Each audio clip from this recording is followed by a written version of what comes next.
I'm Robert Chirabo Nyonyitono. It's glory for Uganda for the first time in history. Anything in sports, join me. Wake up to Good Morning Uganda, weekdays on UBC. Live from Now Avenue in UBC Studios, this is Good Morning Uganda.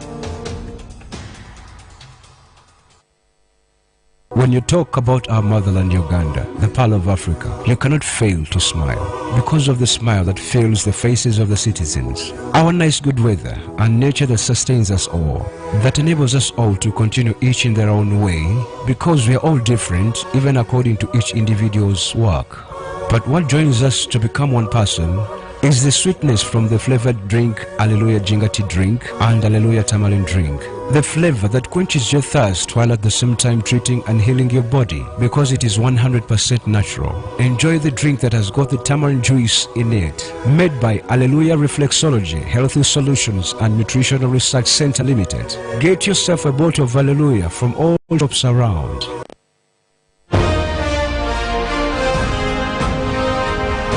Live from UBC Studios in Kampala, this is Good Morning Uganda. Well, today is the 8th of March 2021. Now, it does cause remembrance to what happened in 1917 in Russia when we saw the women coming out of their houses to come and march for a protest of bread. Now, this was quite symbolic, and up till today is the celebration that does cause emancipation for the gender that we call female. And now today it is the day where we celebrate Women's Day, but of course springing from that reaction in the Soviet Union where we saw ladies, mothers, daughters, or call them women, who stood up for the rights of their families. Imagine they were demonstrating for the absence and the failure of them to get bread for their families. And up till today we celebrate these women. Good morning, Priscilla Naroga, and happy Women's Day. Thank you so much, Felix. Indeed, women of strength, women of faith, women of devotion. And can we say happy Women's Day? Welcome to Good Morning Uganda on the special day of the month of March, 8th March 2021, as we create more space, as we forward them onto what else they can actually achieve, as we allow them to grasp their hands onto the opportunities that are around them. We do celebrate women here on Good Morning Uganda. My name is Priscilla Naroga, and happy Women's Day to me. Chirabo Robert Nyonyitono, happy Women's Day.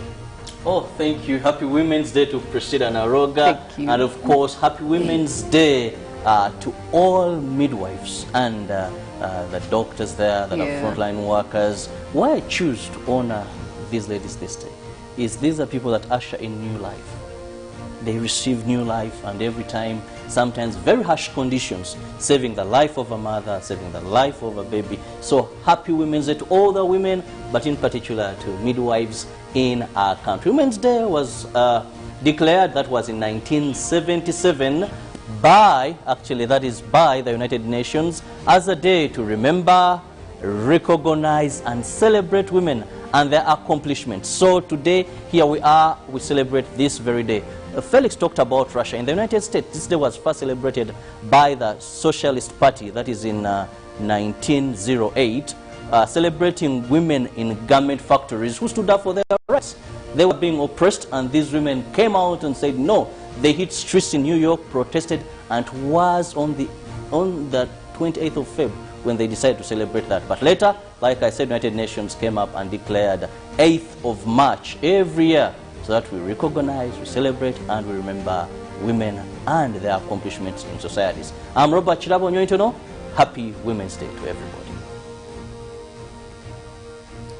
Well, of course, quite interestingly, today also is a day where in Uganda, if you brought it back into the books of the knowledge of our country and how we have been able to rise and raise the woman species. Now, so much has been done in attribution of the same, in elevating women, and actually in Uganda we did also castigate the same into law, where we do have special laws in our constitution that do uphold the female species and probably also see them to the elevation of the same. Uganda has had quite beautiful tides and mingles with women, and if you remember that quite troubled times when Uganda was still having turbulences in leadership, we had the first In East Africa and Central Africa, we had the first woman vice president in that office, that is Dr. Speciosa Wandera Kazigwe. Thereafter, we had also quite enormous members who followed. We also had one of the most profound, at least, ministers of education, that is, if I'm not mistaken, Namirembe Bitamazire, who took on for a long time. In fact, if some of you remember, the time we're in school, that was a question that used to appear almost all the times. So many of the same have had tremendously and have performed beyond the limit. But today, we do not stop to celebrate women out there, to give you momentum, courage, that so much can happen in terms of what you can do to change the world, or what you are doing to change the world. But of course, as we do celebrate women, we will dive into local stories there, and Chidabo and Priscilla will take us through that. Diving into our local stories, we begin by looking at His Excellency Yoweri Kaguta Museveni, who met police leadership at State House in Entebbe. His Excellency called upon the leaders to be exemplary towards their juniors. The President said this during a meeting with senior police officers at State House in Entebbe, where the officers were led by Deputy Inspector General of Police, Major General Paul Okech, including regional police officers, district commanders, directors of departments, and specialized units of the police force. The President advised the visitors to ensure that they lead by example and also fight corruption. This comes on the backline that police was once again topping the corruption list, according to a research carried out in the country. The First Lady and Minister of Education and Sports, Mrs. Janet Museveni, has allayed the fears and anxiety in the public caused by the misinformation that has been making rounds alleging that government has closed the pre-primary schools permanently. Janet Museveni was meeting members of the Early Childhood Development Association of Uganda, who were at the State House in Entebbe to present a petition to government of Uganda against the continued indefinite closure of pre-primary schools. While receiving the petition, Mrs. Museveni was together with the State Minister of Primary Education, Rosemary Seninde, and for Sports, Dennis Hamson Obua, representatives from the Ministry of Health and Scientific Advisory Committee, as well as senior officials from the Ministry of Education and Sports. She did assure the public that the pre-primary education is not yet opened because it is attempting to protect the children, since its major concern is the health and safety of the children. Away from education, we now return to politics, where the National Resistance Movement lawyers are happy with the Chagulanyi's decision to withdraw the election petition. This comes after NUP lawyers officially took the application to withdraw the case last week. The NRM team leader Oscar Kihika, however, is sympathetic with Ugandans who feel they missed out on what would have been court's judgment. National Unity Platform lawyers recently appealed to court seeking to withdraw an election petition they had lodged at the Supreme Court challenging the outcome of the January 14th presidential polls. An NRM party lawyer, senior counsel Oscar Kihika, said lawyers that they are pleased with Chagulanyi's lawyers' decisions.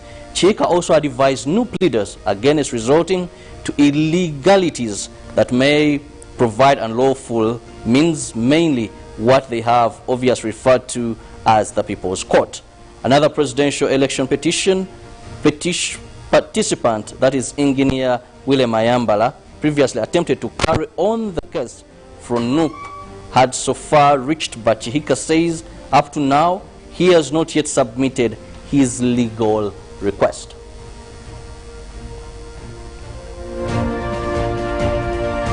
Women in various sectors of the economy have been lauded for their important role they have played throughout the pandemic. The ICT and National Guidance Minister, Judith Nabakowa, says women in Uganda have demonstrated strength of character and resilience, which has in turn boosted Uganda's efforts in combating the COVID-19 pandemic. UNEB exams will also continue as planned this day, 8th March, despite the day being a gazetted public holiday marked as Women's Day. The Minister for ICT and National Guidance, Judith Nabakowa, says all schools where exams are being conducted are expected to maintain an examination atmosphere, and as she addressed the media in Kampala.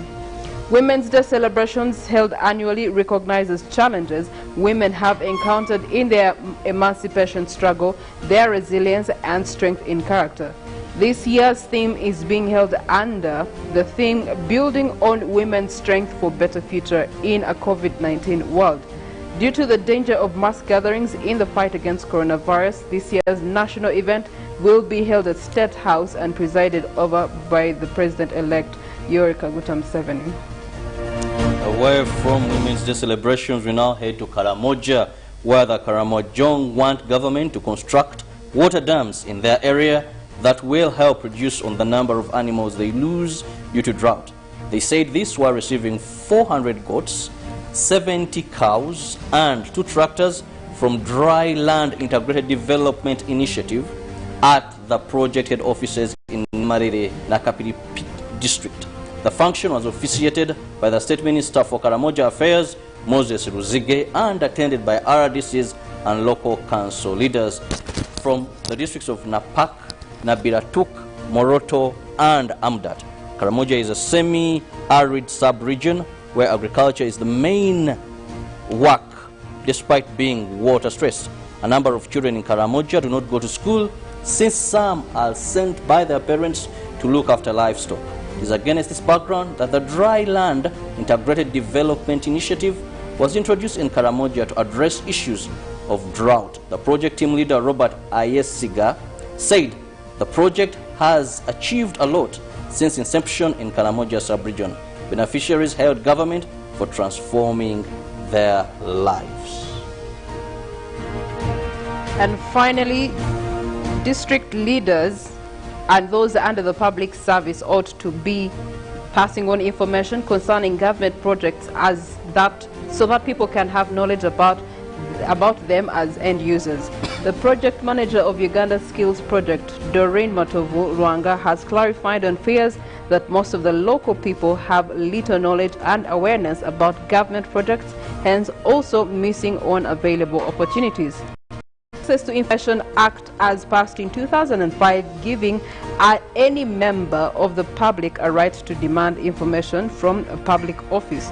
However, there seems to be limited awareness about this act, mainly among rural areas.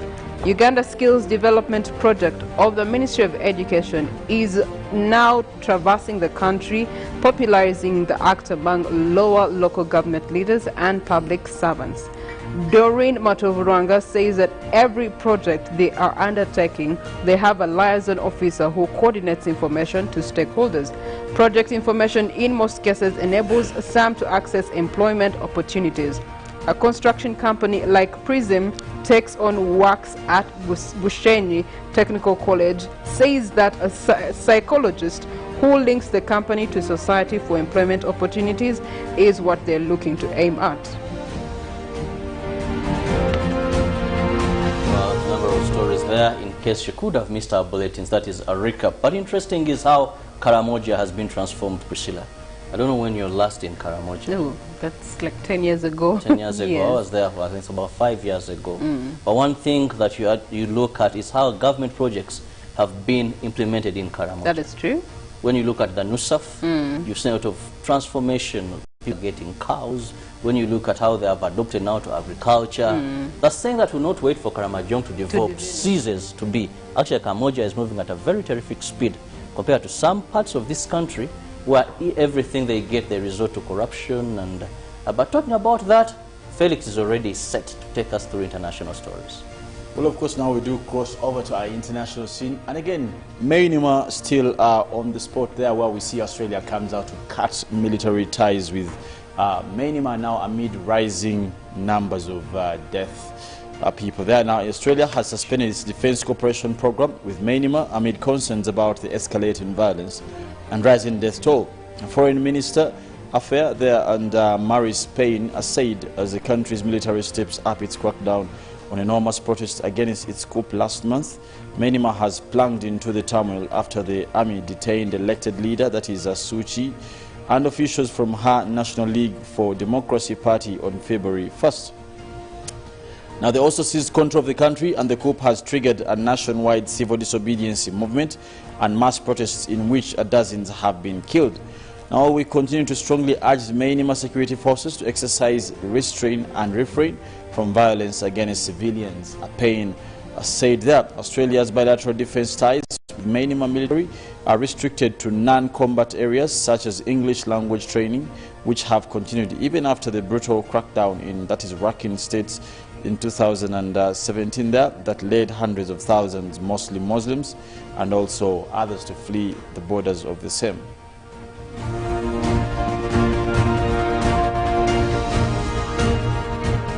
Now, Meghan and Harry on Oprah, that is the Duchess, tells chat show she completed a suicide, claims there were concerns about Archie's skin color. Now, Meghan and Harry tell all interviews with Oprah that at least aired on Sunday, that is in the US, that the Duchess and the Sussex claiming that were concerns about baby Archie's skin color before he was born, and saying that she had suicidal thoughts during her time in the royal family. Now, American audience were the first to see the 2-hour-long Oprah and Meghan Harry their show, and of course premiere. Now, a primetime special in which the couple made a series of bombshell claims, including Harry saying his father, Prince Charles, had at one point stopped taking his calls, and alleging he was trapped but didn't know I was trapped as well. Now, in the royal system, like the rest of my family, the couple also discussed racism, with Harry saying it hurts that his family did not speak out against articles which colonials understones written about his wife.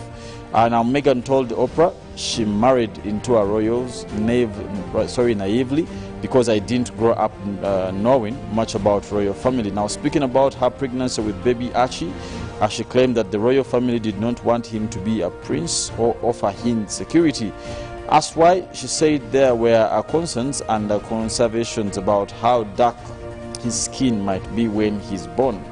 Winfrey also asked her son being too brown would be a problem. Now, which Meghan replied, if that is the assumption you are making, that is a pretty safe one. And of course, coming back to Africa, we also cross over to Equatorial Guinea there, where we see huge blast in Equatorial Guinea's batter kills many, wounds hundreds. At least 15 people have died and hundreds more have been injured in the series of explosions in Equatorial Guinea. And the health ministry says some 500 people were injured following the blast, which happened near a military barracks there in the main city of Bata on Sunday. And so many more of the same are hospitalized with quite heinous injuries. Priscilla, Harry and Meghan, what's your take about this? Let me tell you, there's a word called cougar. Cougar simply means an older woman, you know, having relations with a younger man in terms of age. And this is exactly where the root cause of all the royal problems are going to come from.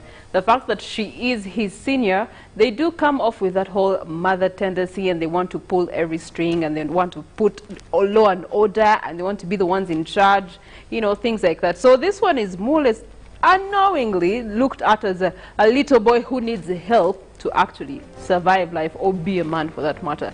Now, when it finds a last-born man, that's even another challenge altogether, because he's used to the pampering, the entire world adores him, and they help him with everything, and, you know, they just give him a red carpet to step on. Now, when it finds a young last-born prince, yeah, lots of trouble that is yet to come the way of the royal family in the UK. But it's not news. It's, first of all, it's history repeating itself. It did happen to Princess Margaret, the sister to the reigning queen right now. But for them, they were able to curb it and stop her actually from doing it. She also did have suicidal tendencies, one of her backs, but it was, you know, controlled in a way. But the fact that these ones have now stepped away officially from royal duties, that means that they bought themselves liberty to speak up against what they feel is, you know, unkind or uncouth to them as royals in another place. So that's where the challenge is going to be.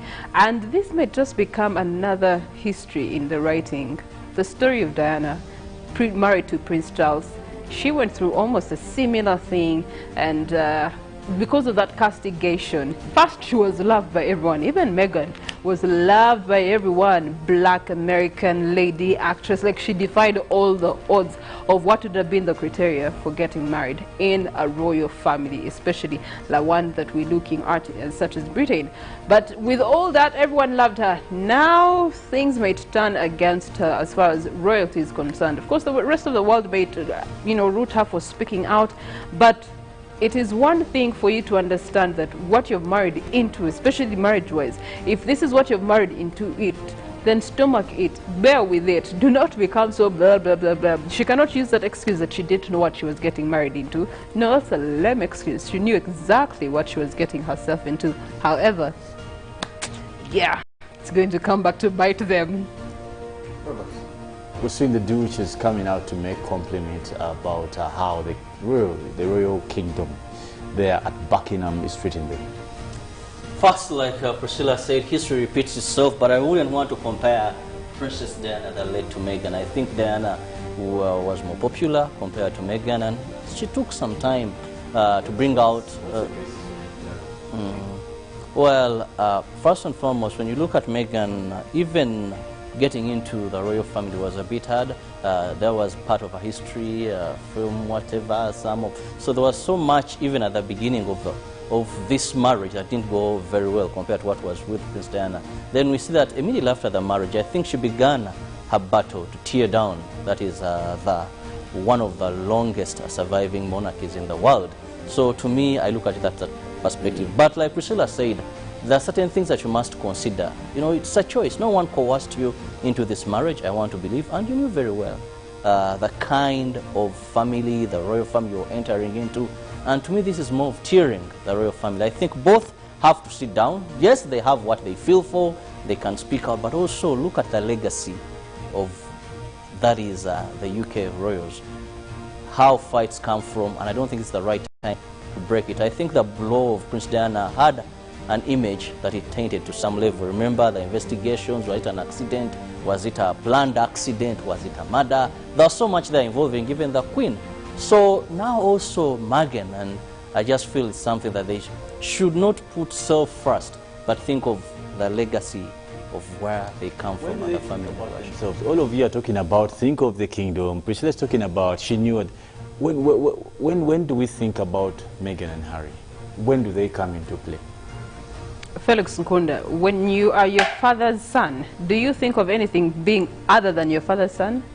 When you're in his house, you go by his rules, his order, what he says is authority. So while you're in his house, you do have, the only liberty you have is to abide by what is good for him. What he actually stipulates as conduct, what he stipulates as what should be done over child in his house. And by that, you defy that, please. You get your chibok or whatever the punishment is. Have you heard of when you step out of your father's house, then you do have the liberty to do that. But they are royals, and until they step out completely out of royal, then they can do whatever it is that they want. But as long as they still have those umbrellas hanging over them, and they're still subscribed and referred to, and they still live on the lineage of royalty, then I'm sorry, they should be wiser than that. When you talk about that, you bring into aspect the concept of blood and thicker than water and all this kind of thing. When a man marries a woman, which is the blood, which is the water? Robert, in your opinion. For example, your lovely wife and your child and your brothers and sisters. At this point, if you're a married man, Robert, where is the blood and who's the water? Where more do you owe your father's family, as Priscilla wants to call it? First, before anything, I was first from my family. This came in later, they joined later. I would prefer to have a clear-cut answer, Robert. If I always stick to my lineage, the legacy of my family. So your family is more important. And these have to fit into that as well. Robert, you're saying so many things. Your family, your child and your wife are less important than your family. No. They have their space, their importance. So which is the blood and which is the water is which I'm asking? Your comparison, Felix, I'll leave it at that. But I want to tell you... That says it all. My wife, my son have principles that they know. that this is what we treasure in the family where they have come into. I'll For tell you this, example, if I come from a family that has a very strong spiritual background, my wife, you know, that in our lineage, in our family, drinking, smoking is not part of that. It is a religious family. So you come to fit into a system of what has made me what I am today. When do you ever do not think come about to break the system. When you ever think about you the don't come woman, to break the system. so where's the space? That's what I'm asking. Where's the blood and where's the water? Anyway, this is what I think and this is what I believe in. Once I move on as an adult, as a man, it's my duty to form principles that my family will go with. Not everything that happened in my childhood, my father's house, was comfort for me. So I will find solace in the things that I know are right, not because they were done by my father or my mother, but because they were right things for me. That is why we have been advocating for baptism to happen when someone is sane, away from baptizing a child who is 3 days. Let's baptize people who understand the purpose of baptizo. But anyway, speaking about that, Harry and Meghan, I think they have made a good choice. I don't even want to doubt it. If that is what they believe in, Meghan came out to, I don't know, she's been castigated for her color. You can imagine that her baby was judged before she was born. No, texture was a discussion of the kind of baby she would give. And I think for me, always the family you hold and you have responsibility over becomes the blood. And probably painfully, the other family becomes the water. Well, I'll have to take my hallelujah jingati drink as we continue discussing Meghan. Of course, if you know it's the monkey's dance, and if you are tells. Speaking about hallelujah, Shidabo, your concoction and Priscilla, it's something that we haven't had in quite a while. And it's back. We're going to be enjoying it. But of course, even when the vaccine has now arrived, come Tuesday, we're very sure the frontline workers will be able to get vaccination. But for the ordinary person who may not be able to get that vaccination, first and most importantly is boosting your immune system. And there's no any other product that does that better than Hallelujah products. That is Hallelujah Jinga tea drink, where there are ingredients like potable water, fresh ginger, sucrose, nettle powder, rosemary powder, and acidity regulator. So it's these drinks, these products that will boost your immune system. I mean, it's a time of COVID-19 because that is what you need. Actually, even that's what the vaccination does, that it will boost your immune system so that when you get COVID-19, your body can fight and wrestle that infection. All right, so it is 8th March and the long-awaited day is finally here. We get to celebrate women. Chirabo did celebrate the women in the wards that do bring life onto this planet, and we continue to celebrate the women in the market, the women who clean the roads, every single women, the women who have chosen to do odd jobs so that they can raise the future generation, so that they can raise our nation, Uganda. Indeed, it is true when we say building on women's strength for a better future in the COVID-19 world. We do have some interviews in this regard as we continue to celebrate women here on Good Morning Uganda on this wonderful Monday morning. Of course, we're going to celebrate women at the front line. We have looked at the seniors that have made an impact on our country just by image and their positions of leadership. But today we choose to also shine some light on the ladies that are upcoming in their efforts to also make a difference in their spaces, in their communities. We're going to be joined by Owomgisha Blessing, who is a Rotaract Ladies Initiative Uganda chairperson. We also do have Malaika, who is a founder of JC Home Solutions. Those two young ladies do have something to say, and we are eager to have conversations about them as we celebrate women's strength for a better future. We also do have Good Morning Uganda agenda, and today especially we host women in the security. We're looking at Assistant Superintendent of Police Immaculate Musimento joining us this morning, as well as Detective Assistant Superintendent of Police Birungi Robina is also be with us this morning on Good Morning Uganda agenda. So those are conversations and those are ladies that we are going to be celebrating Women's Day with here. But as we do so, we do have a woman with a serenity of voice. She has been in the music industry for far long, over 20 years, and yet every time we hear her singing, she is a wonder. Juliana Kamonyozi giving us the song of the day. Good morning to you, Uganda.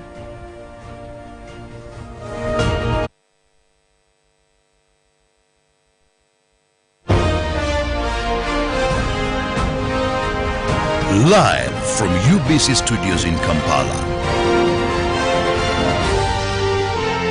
This is Good Morning Uganda. Pick of the day on UBC, brought to you by Tulantende ku program obulamu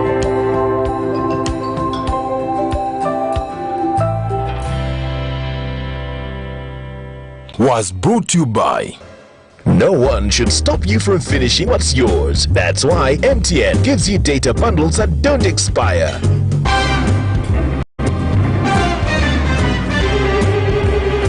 Load MTN Freedom bundles using My MTN app and enjoy the freedom to finish your data bundles. MTN.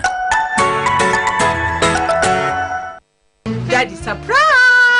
Here is a pizza for you. Happy birthday to you.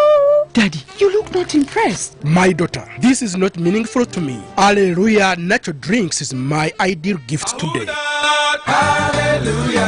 Hallelujah Ginger Tea Drink and Hallelujah Tamarind Drinks are the most perfect, nutritious and healthy products that help everyone to boost their immune system to get complete relief of most sicknesses like joint pains, cough, diabetes, blood pressure, easy digestion and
woman, and that is Juliana Kanyomozi. On this day, the 8th of March, Women's Day, talk about women that have made it on the music chart in Uganda. Juliana Kanyomozi is the name that you cannot miss. She's been around. One unique thing about Juliana is she always looks young, despite the time that she has spent on the musical scene, and she has that classic music, one of the musicians that never get tired in case she has a show to attend. That's Felix talking about Juliana Kanyomozi and her music over a time. Juliana Kanyomozi, of course, today as we do celebrate, there's no better choice for us as a song to choose, of course, and play Juliana Kanyomozi's classical number, that is Woman.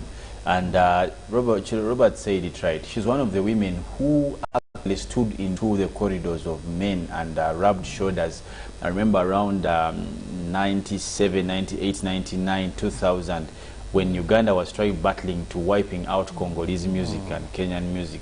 She was one of the people. I remember her, they had a duo with Irene Namubiru, if you remember, they used to sing together.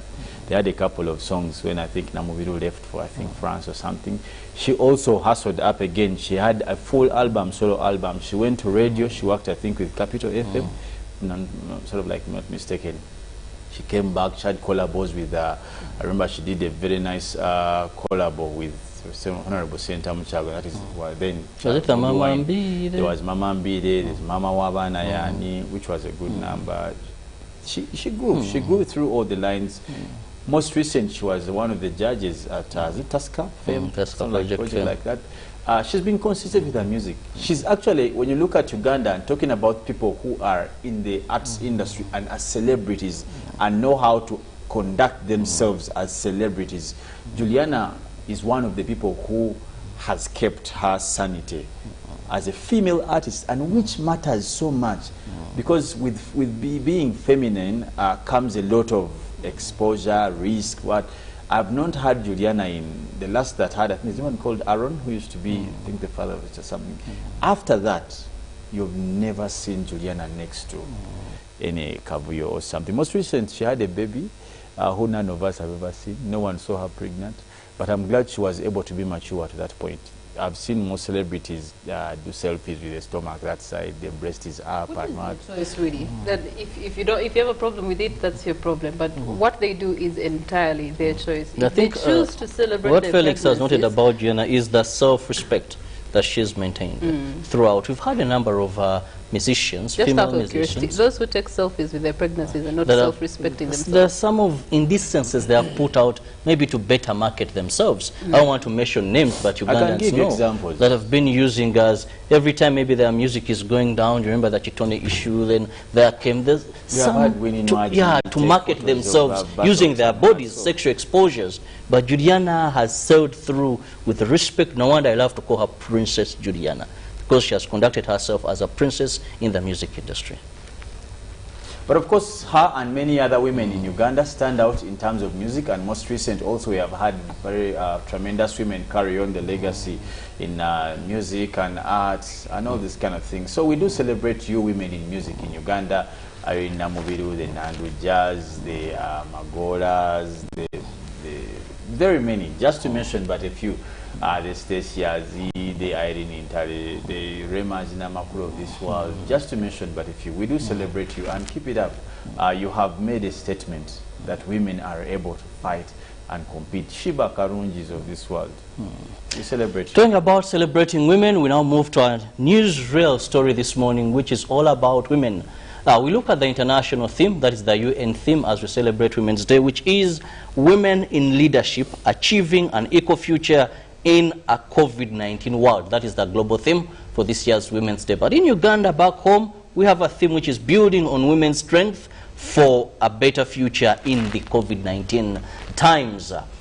This time around, we celebrate Women's Day under COVID-19 pandemic. That is why we're not going to have the usual celebrations. It's going to be scientific celebrations like others have been at State House in Entebbe. But we want to look at the strength of women, how COVID-19 has impacted on women, and how best they can sail through this period to secure their future. Priscilla, let's begin by looking at how COVID-19 has affected women during this particular time. Well, you know, COVID-19 has affected women. Just statistically, you see that we have an increasing number of households with absentees in terms of men. We are having more single mothers. We're having unfathered children in these times of COVID-19. And so that has caused women to rise up and step up in the gap and take up the place of two offices, as a father and as a mother of the household, which means that they now have to fend for food on the table. They have to ensure that everyone under their household can actually have the basic needs: shelter, clothing, food, education, which means that they have to toil to be able to meet those ends, or those demands for that matter. And so it has caused them to take on jobs. It has caused them to take on extra work. It has caused them to think outside the box. It has caused them to go out of their comfort zone to be able to meet those demands. Now, while those demands came through, then you had COVID-19 also coming through, and a new normal is sort of shaping what society does right now. As you know, now everything has more or less had a shift either to the positive or the negative. Let's look at COVID-19 just last year when we were in total lockdown. We had very interesting pictures that were going around on social media when in one of the addresses the president requested that everyone who must work in the sectors that were mentioned, especially agriculture, they must stay at their workplaces. And someone went and took photos of women in marketplaces. And guess what? It was majority women in marketplaces that sleep on their stalls, spend the day on their stalls, spend an entire week before they go back home. Why? Because they're trying to fight for survival of everyone that lives on them, lives on their strength, lives on their food, lives on their efforts. And so that put COVID-19 pushed women to a pinch. It was sort of painful to see how they had to actually maneuver and survive. The time there was no transport, they had to walk. You would see women walking with their children, and you know, your heart would want to pour out to them and find a way to help them. You can help those you can help, but you can't help the entire world, you know. So it definitely pushed them to a corner, a pressing corner. But women have been designed in such a way that they can adapt easily to any situation that comes onto them. They have been designed in such a way that they can nurture themselves and nurture those under their wings to be able to fit into. If it's a small bottle, they will find a way to fit into the small bottle. If the bottle gets any bigger, they will find a way to actually spread their wings in that bottle. So that nurturing ability is one of the strengths that I want to celebrate today in Women's Day. The fact that they are resilient and adaptive in every form, and whatever comes their way, they can easily adapt. That is a strength, and that is something we need to celebrate. Priscilla and Felix, I was reading a report by Center for Domestic Violence Control in Uganda, and the report stated that during COVID-19, 1 in every 3 women has experienced domestic violence, either violence, physical violence, or sexual violence. Felix, looking at how best we can view the strength of women in a time of COVID-19, how can we move forward? I must. Though I saw you looking in. No. This Saturday when Priscilla was praising how women can just fit into any situation. He was not in agreement. He wasn't in agreement at all. So the question would be, why was he not in agreement with it? Or what would be his take on it? I must, to the contrary, also appreciate Priscilla's submission. It does bring out the true picture of women. To the contrary, I don't know why Chilabo thinks what was in the reverse. But I know that for a fact, the world is a better place. It's a safer place. It's the best place to live with women. That I must say. There's no way, and I can tell you as a matter of fact, there is no way this world will be here without women. And for me, that's the starting point. When it comes to COVID, I would want to bring it to your notice, my colleagues, that in as much as the focus will be on COVID, but women have various other COVIDs or pandemics that affect them as a matter of fact. Where we grew up, you know that because of the kind of background and the setup of Africa and its society, you must also take into notice that being a woman was more or less like a crime. Because, and this cuts across purposes of culture, customs, religion, all of those. Now, that gives the meaning for us to come out, and no wonder we have been able to come out and shift the sense of that. When you talk about the efforts of how women have been able to transit in these COVID times and what, I feel that COVID has been a good problem to the women, that it has exposed so much of how much we have to do as a country, as societies, and all this kind of thing, and families as well. The photo she talks about brought out something that none of us had ever thought about. None of us. And the big question is, where were the men in this? These sort of things. Not that they are not anywhere, or they're not, but most, if you the history that we talked about, the women were, I don't know, it's called what? Was it demonstrating for absence of bread for their families? Most of the times, we must take into consideration on days like this. These are days that give us opportunity to reappreciate women in their special way, unique, special ways. These are the days. Amidst all challenges, when Priscilla is talking about fitting in the bottle and what, it's the truth of the matter. They're like a MOBA, if any of you remembers that. They are made and designed to fit in every situation, but not for themselves. Probably that's what I should add on what to say. It's never for themselves. It's always for every other person. The father, the mother, sorry, the children and what, never for themselves. And that's awesome and wonderful. I think Priscilla had something new from the Bible. Oh yes, just to supplement this whole conversation, Proverbs 31 does bring it into better context. Who can find a virtuous woman, for her price is far above rubies? We can all agree you can never pay your mother, your sister, your your lover, your wife enough to do to what the virtuality of her womanhood is. The heart of a husband doeth safely trust in her, so that he shall have no need of spoil. She will do him good and not evil all the days of her life. She seeketh wool and flax, and worketh willingly with her hands. She is like the merchant's ships. She bringeth food from afar. She rises also while it is still night, and gives meat to her household, and a portion to her maids. She considers a field and buys it. With the fruit of her hands she plants a vineyard. She gathers her loins with strength and strengthens her arms. She perceives that her merchandise is good. Her candle goes not out by night. She lays her hands onto the spindle and her hands off the distaff. She strengthens out her hand to the poor, yet she reaches forth her hands to the needy. She's not afraid of the snow for her husband, for her household, for all her household are clothed with scarlet. She makes herself coverings of tapestry. Her clothing is silk and purple. Her husband is known in the gates when he sits among the elders of the land. She maketh fine linen and sells it, and delivers girdles unto the merchants. She opens her mouth with wisdom, and in her tongue is the law of kindness.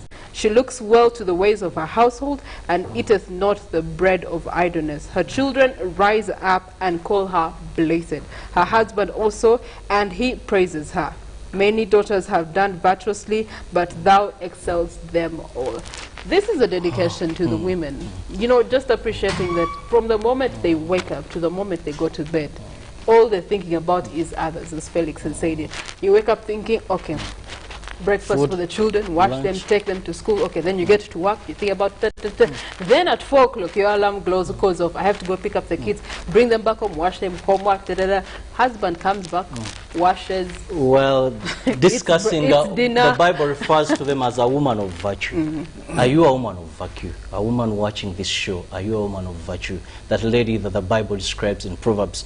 But my final remarks, Priscilla and Felix, and to many women there, our Parliament has discussed a number of bills that have been tabled. But there is one bill that has been on the shelves of that Parliament for the last 20 years. When attempts have been made, it has not seen the light of day. We had the Domestic Violence Bill. Then later it was called the Marriage and Divorce Bill or Act. It is a time that many women in Uganda have lost arms, have lost lives. So members of Parliament, let's ensure we pass a law that could it be because women? The deciders are 90% men, so they wouldn't understand the other side of the coin? It's a topic for another day. It's a topic for another day. We must return with the print media, but also looking at the number of women in the August House. every district has a woman representative. And even directly elected, women are, every election year, they conquer more of these seats. So I think it's something they should prioritize as they bring forward a number of bills for amendments. Joining us on Celebrating Women at the Front is Blessing, who is from Rotary, and she represents ladies in Rotaract initiative. We also do have CJ Home Solutions owner Malaika joining us this morning as we celebrate the young ladies at the front line, bringing through entrepreneurship with their hands. They are making scarlet and clothing for their futures. On Good Morning Uganda.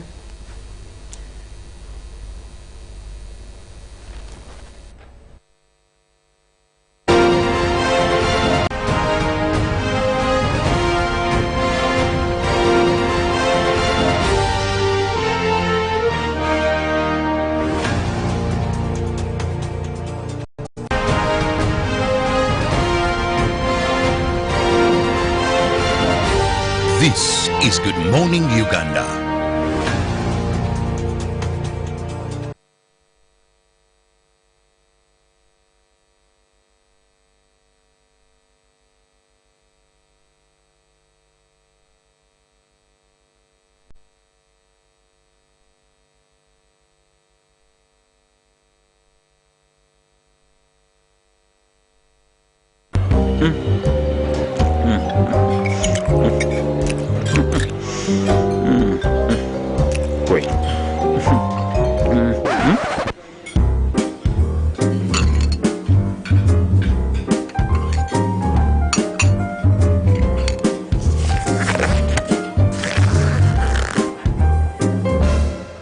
No one should stop you from finishing what's yours. That's why MTN gives you data bundles that don't expire.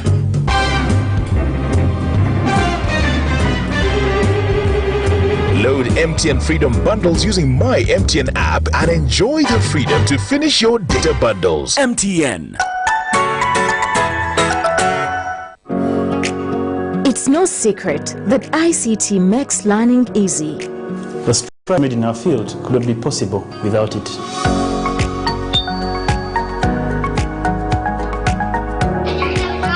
And now we can watch our favorite show. My radio is my best friend. UCC provides an enabling regulatory environment and policy guidance for healthy competition. We also facilitate ease of doing business in the communications sector through licensing, standardization, spectrum management, tariff regulation, rural communication development, and consumer empowerment. An informed consumer is an empowered consumer. UCC supports local content and innovations. Driving the development of a robust communication sector in Uganda is Uganda Communications Commission. When you talk about our motherland Uganda, the pearl of Africa, you cannot fail to smile because of the smile that fills the faces of the citizens. Our nice good weather and nature that sustains us all, that enables us all to continue each in their own way because we are all different even according to each individual's work. But what joins us to become one person is the sweetness from the flavored drink Alleluia Jingati drink and Alleluia Tamarind drink. The flavor that quenches your thirst while at the same time treating and healing your body because it is 100% natural. Enjoy the drink that has got the tamarind juice in it. Made by Alleluia Reflexology, Healthy Solutions and Nutritional Research Center Limited. Get yourself a bottle of Alleluia from all shops around.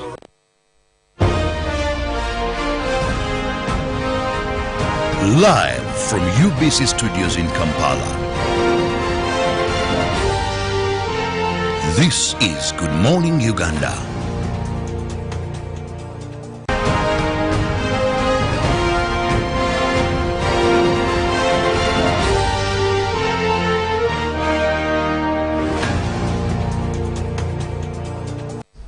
Well, today happens to be a public holiday, and in case you're wondering which public holiday it is, Women's Day. Really, do people wonder about this one? Yes, there's some people who wake up on the so we are going to work, we are going to school. Women do a good job of reminding you from 1st March that, yeah, guys, Women's Day, Women's Day, Women's Day, Women's Day. We do a good job at campaigning for ourselves. I love the way women hype such days.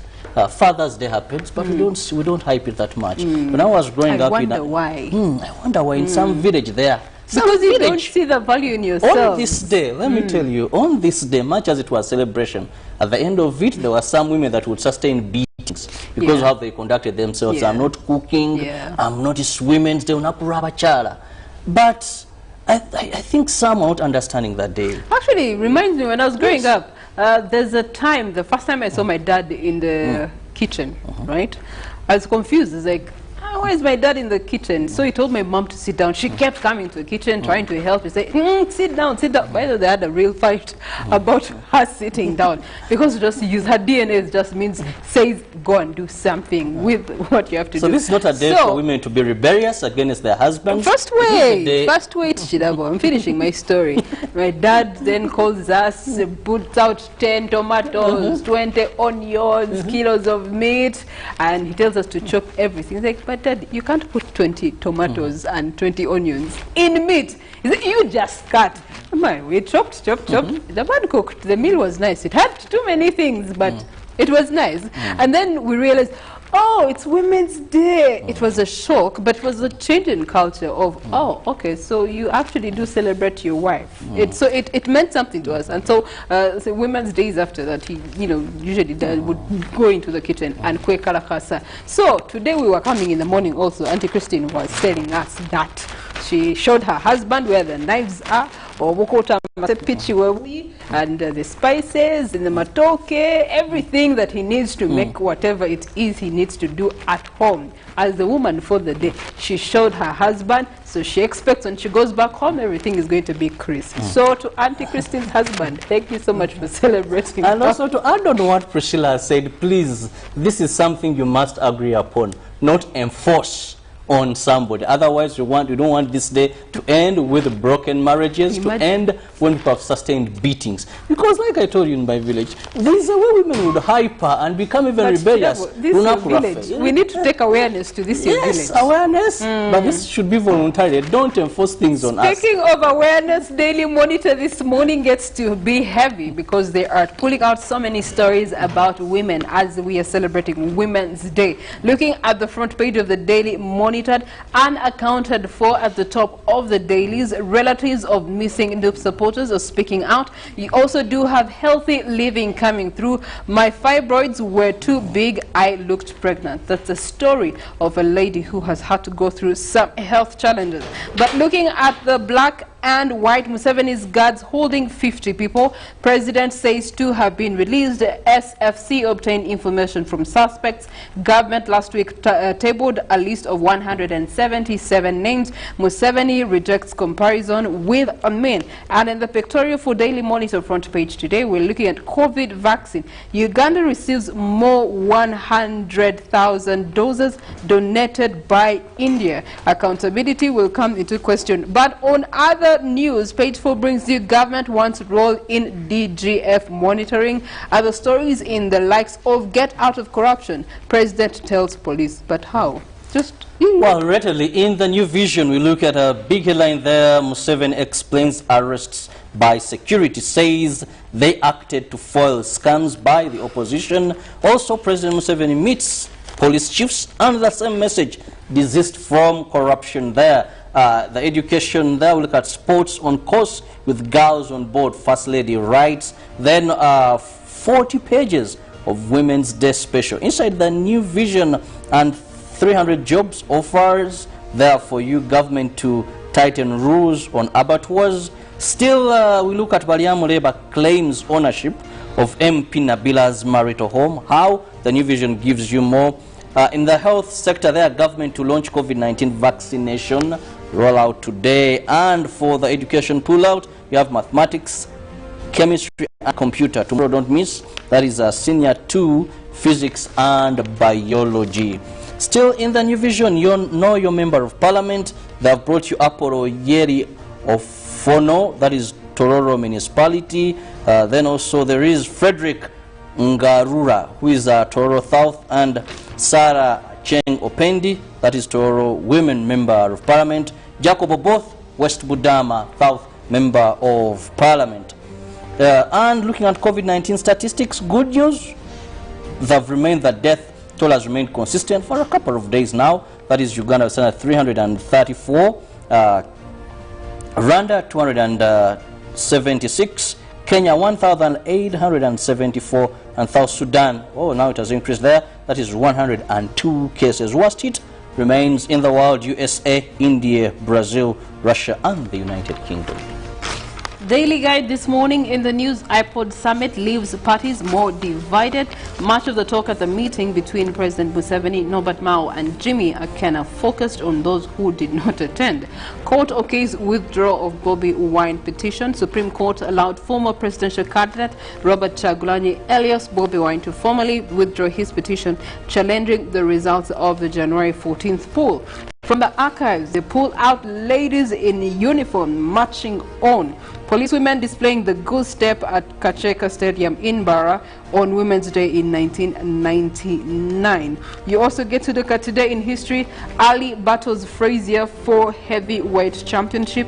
The year was 1971. Also in history, 2014, Malaysia Airlines flight vanishes with more than 200 persons on board. In regional, today's editors speak. They're looking at women and children are trekking long distances while some are sleeping on boreholes following a water crisis in Lira City. And over the world, Pope Francis prayed yesterday for victims of war in northern Iraq, where the Islamic State group ravaged one of the world's oldest Christianity communities.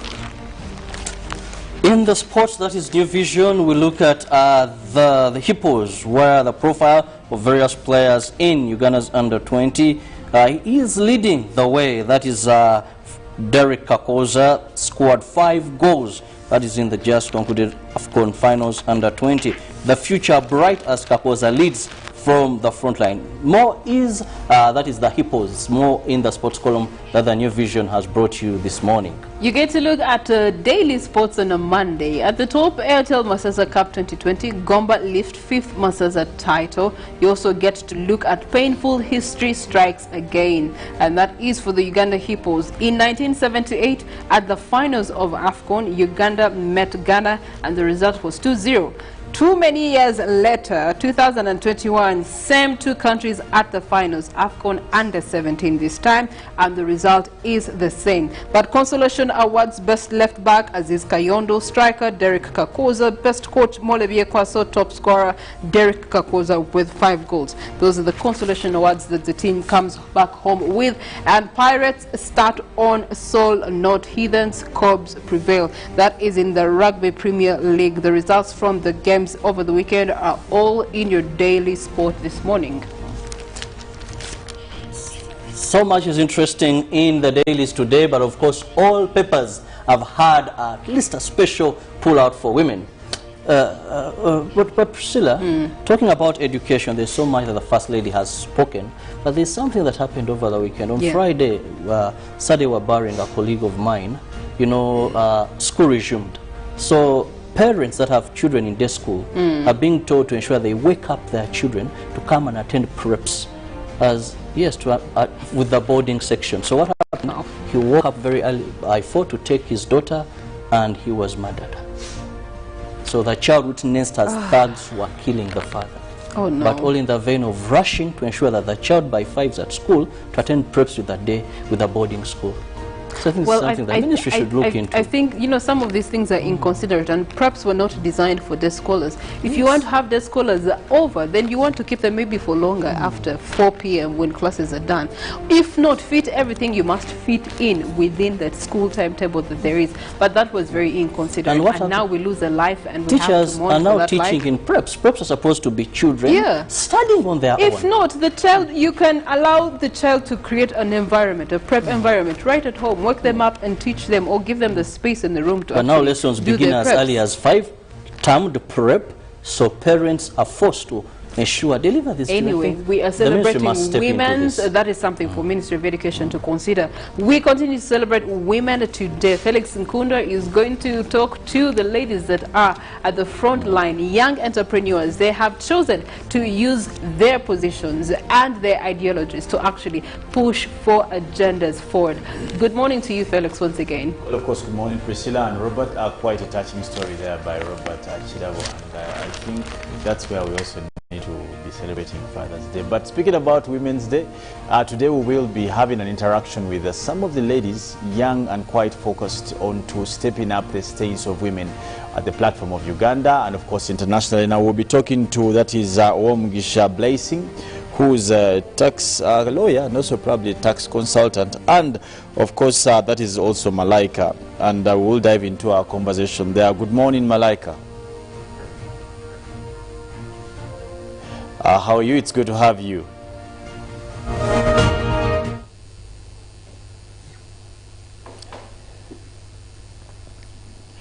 Am I audible enough? Oh yeah, you are. Good morning, Malaika. How are you? I'm okay. How are you? It's good to have you. How is your 8th of March? That is the Women's Day. It's amazing. I'm actually heading to work. Yeah, I can. You see my background, you'll see some ladders. Yeah, so I was heading out to work. So you're going to work. How is your day like today? We have some cleaning and I have some online things later, but for now I have to drop some people to clean. All right. Where will this be? Is it still around town or the suburbs? It's in Chisasi. All right, lovely. So let's just talk about women, and let's start with you. Where does the dream come from to penetrate a job that is probably majorly done by men? I really don't want to say that cleaning is majorly done by men. It's actually really majorly done by women. Okay. And professionally, I've also seen it dominated by women. The only difference is they are usually women who are a little bit less educated, and the difference we are creating is that this startup is a campus students startup. So the difference is we are creating professionalism and creating jobs for campus students. Malaika, what does it take for you to stand and have the focus and also the courage to lead? Because that's what actually it takes for you to run a business. I understand probably also employing men or guy or youth or what. What does it take for you to have the courage to run such a business? Well, it's not easy, especially when I'm dealing with people that are a bit older than me. I don't like to push them around. So I think that's the difficult bit. But for those who are my age, who are below my age, especially the ones who are still in campus, it's very easy to manage them. But I believe that we are all united. The motivation is money. So it's a respectful relationship. They don't make it hard for me. So it's really easy to deal with them. It's not a hard job. It's really, really easy to deal with them. Today we are celebrating women. It's internationally, but for you in Uganda, what are some of those highlights, some of the things that you've always wanted to talk about in terms of women and how they must achieve their status on the platform, socio-economic platform? Some of the things that are quite painful that you see in society that you want someone out there to hear. I think women, especially new mothers, are still being marginalized. Because not everyone wants to leave their child, their 4-month-old child at home. And very many workplaces in Uganda lack lactation rooms. And I've visited some offices that have lactation rooms. You know, you can just spare a little office where these women can leave their children as they are in office, but they can maybe check on them 3 hours, 2 hours, and maybe breastfeed. You can get maybe a nanny to take care of those children. Because I'm seeing women giving up their careers, giving up their jobs, just so that they can stay home and look after their children, which I really think is unfair. They should be given a choice. They should be given a choice to work or to stay home, but let it be their choice and not because it's an obligation, because they are now mothers. So I would really want offices to put into consideration putting lactation rooms in their places so that they can give mothers an equal opportunity to work. How do you handle that at your place of work? Since you're also a boss, Malaika, how do you handle issues of maternity? What's your policy as an employer? Most of the students that are working with us, they're campus students, so they don't have children yet, and we've not had any case of anyone that has got pregnant. Okay. So we haven't had to deal with that yet. But if I was to deal with it, I would honestly give my ladies a paid leave, which some companies lack. They would rather lay you off or not give you paid leave because you are pregnant. And we shouldn't be punished for giving life. It's our God-given right to give life.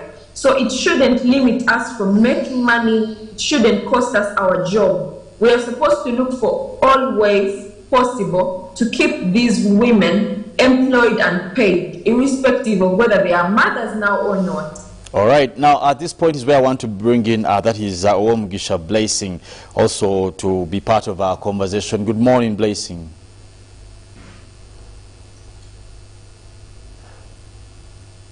How are you?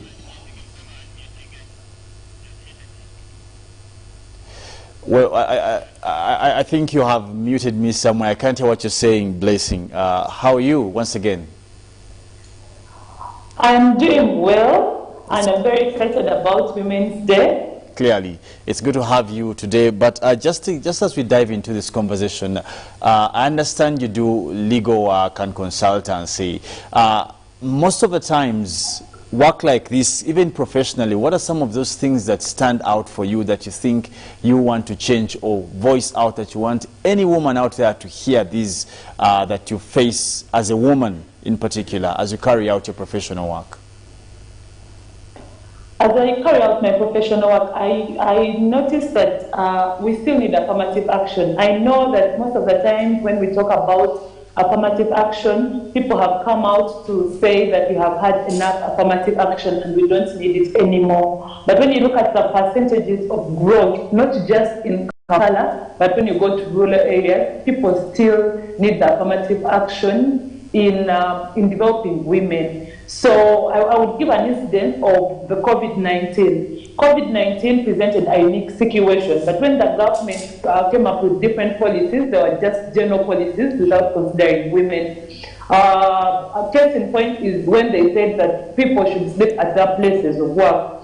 Women who used to work in markets were exposed to a lot of things. There's no shelter, there's no protection, there's no freelance where they can report any abuses, and this is something that the government should have put in place and considered. But because all of us were in a crisis, they did not feel the need that women needed to be protected more. And I had an interview with the women in Kalere, and some of them said that all they had to do is that they were at the mercy of the men that were in the market. They would sleep with no shelter, money would be stolen from them. The policies in Uganda have not reached an extent where they favor more women.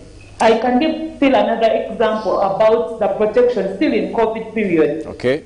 Protection does not, they do not protect people that cohabit. They do not protect people that are not in legal relationships. So in case of any abuses, those people do not get to report about them, because then the government and the people around them would say, why cohabiting? That doesn't count as an abuse. So there's great need for women to still be protected and still affirmative action in all areas of life that we're living in as women. Okay, so Blessing, now just a quick one. Because of the background of this country and probably also Africa at large, we have had women being marginalized on grounds and levels of customary practices, culture, sometimes religion. Is this one of the reasons why we see women having challenges, or probably also being stuck probably at the back seat and not taking up the front seat? What's your take on culture, customs and religion in terms of emancipating a woman, as you talked of earlier? Thank you so much, Felix. In terms of culture, culture has actually isolated women to a particular backseat, to a particular level. Women are known culturally to be in the kitchen, to belong to the kitchen. That is why it is easy for someone to wake up on Women's Day and say that I am just preparing a meal for my wife, I'm preparing a meal for my mother. It shows that that level, it puts a woman, that a woman is always the one to be in the kitchen, that a woman is the one. So the smallest favors that men choose to do for us during Women's Day is just prepare a meal, because they seem like they're trying to replace what we are naturally supposed to do by doing it. And that is still culture. Women are not supposed to give different opinions. When you look at different cultures in different communities, when you want to voice out your idea, you have to tell a man, and then a man will communicate it on your behalf. In church, very many churches, they have criticized very many women that have come up and said that they want to be clergy. Take an example of the Church of Uganda right now. How many women bishops do we have? And is it because they lack capacity to be women bishops, or it's because we have learned that women can only take particular positions in church?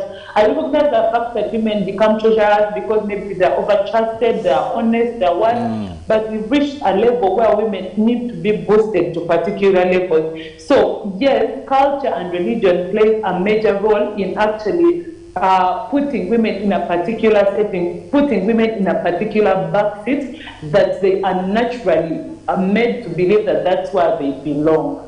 Well, of course, also now that's where I'll bring in Blessing, and I'll be asking the same question. Blessing, I understand you have also been, sorry, Malaika, you've also been caught up in some places where you have clashed or had your self-friction with issues of culture, religion, and of course customs. Yeah, most definitely. Those issues don't miss in any profession or in anyone's life. I have been, I almost left church because I was actually not allowed to air out my opinions, especially about certain things. So it was quite difficult, and I almost actually made a hard decision to give religion a break, which is not right. I'm not supposed to give my religion a break because I'm being suppressed from airing out my views. And definitely, we are in 2021, and it's a year you would think that women are facing the least amount of segregation, but I have met some men who refuse to discuss business with me because I'm a woman and because I'm maybe young. So I sometimes have to involve my father to make these calls and negotiations on my behalf, because I know for a fact that I'm not going to be able to close a deal with certain people because they're not open-minded about women in leadership and women in business. So it's really a great challenge that I have to involve a man to close deals that I could have closed.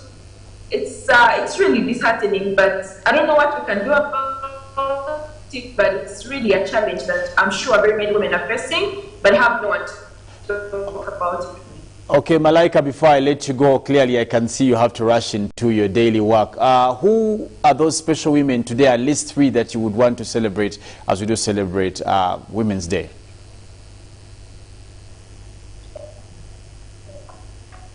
Sorry, I lost you a bit. No, what I'm saying is before we let you go to run your daily drills, what are those, at least 2 women you do celebrate on this big day?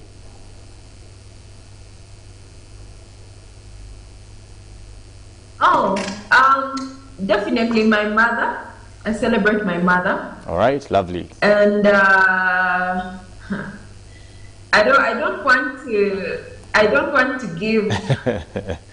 I don't know how to say it. I celebrate all the women I work with in CJ Home Solutions. I don't want to segregate because a lot of women in my life are doing great. They've been there for me. They are trying. So I have a lot of students that have beaten the stereotype. I know there's a stereotype that our generation does not want to work. But I have about 17 ladies that work with me, that clean, that beat all odds to make money, to be financially independent. So I would like to celebrate them all I can't list the names, okay, but they know themselves and they're probably watching, so I'm really proud of them. So Malaika, at least you grew up looking up to some woman or women, if I may say. At least you grew up looking up to them. Who are those people? Just two or one person? Your inspiration away from mommy. I can't separate inspiration from my mom, because she's in business. I've watched her grow her business from zero to something big. So unfortunately, I can't get her off the list. That's all right. Yes, so she has to be the number one. What is your last message? I don't want to. Your last message in just 1 minute. Your last message to all the women and girls outside there. Yeah, I would advise women not to despise work and not to let the stereotypes put them down. Work beyond all odds. Try. Never fail to try because something is difficult or because people tell you won't manage, because at the end of the day, it's your thing. So try your level best and beat the stereotypes.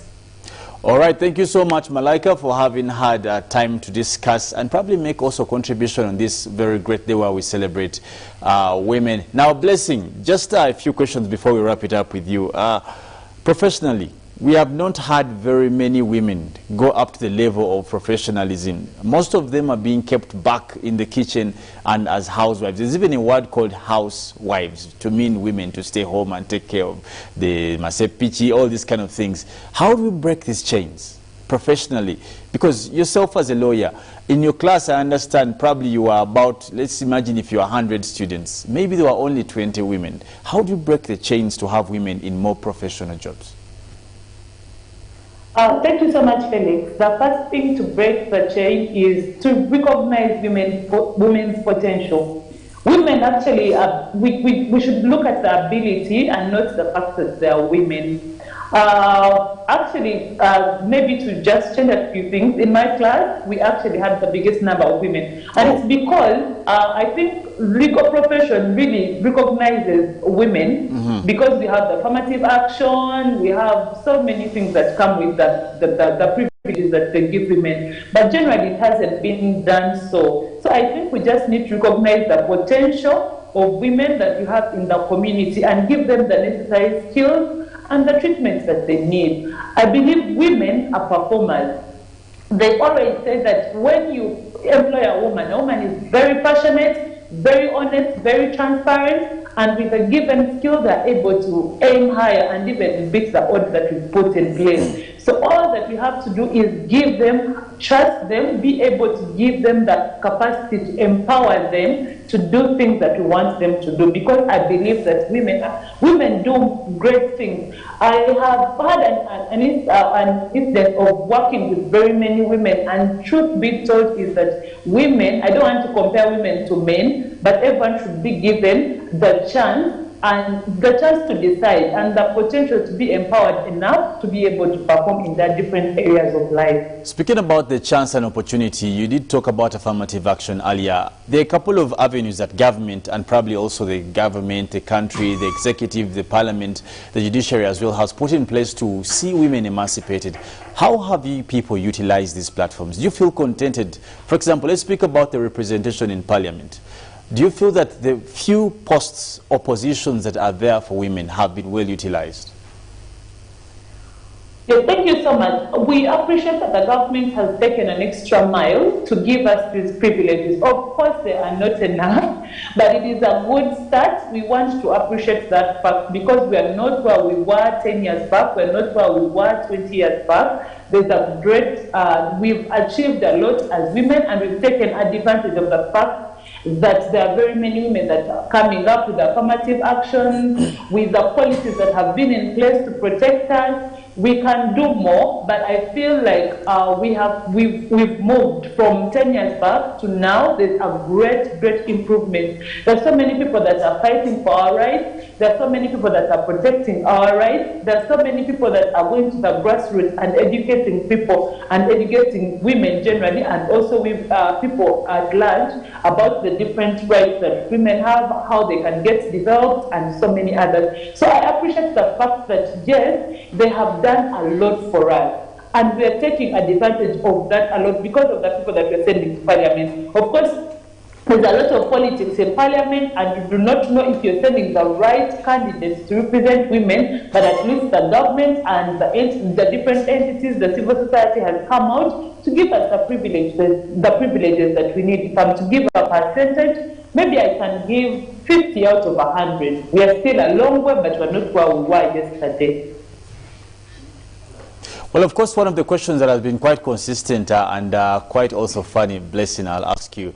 Aren't you asking for too much? That's been one of the questions on that aren't women asking for so much with all this emancipation and equality thing? There's not too much. We were already down, let me use the word downcast. We're already not having the little that we're supposed to have. You see, human beings are supposed to enjoy equal privileges, but according to culture and religion and where we're coming from, our background, they placed us at a 1% over 100. So asking for the 20 South African level up with where the rest of the world is not asking for too much. We're just saying that we're also capable of doing this. We're just saying that, have you looked at our brain? Have you looked at how we perform?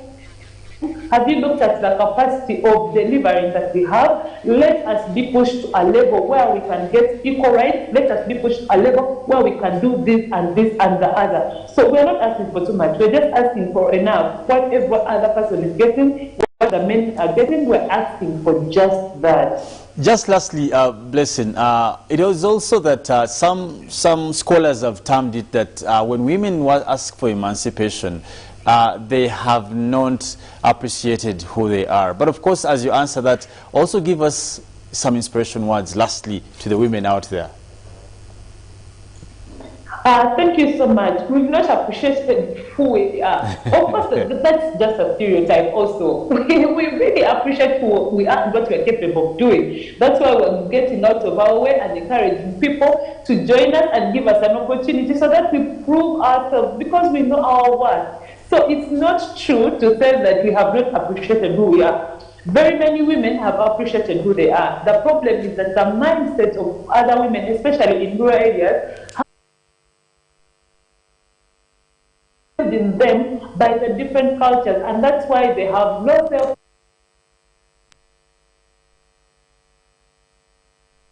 Education is a privilege and not a right. That's why they feel this kind of way. It's because of how they have been nurtured, and that is what we are trying to remove as individuals. That is why we are trying to remove as civil societies, and that is what we are trying to remove generally as the government. And maybe the last word that I can say is that the most important thing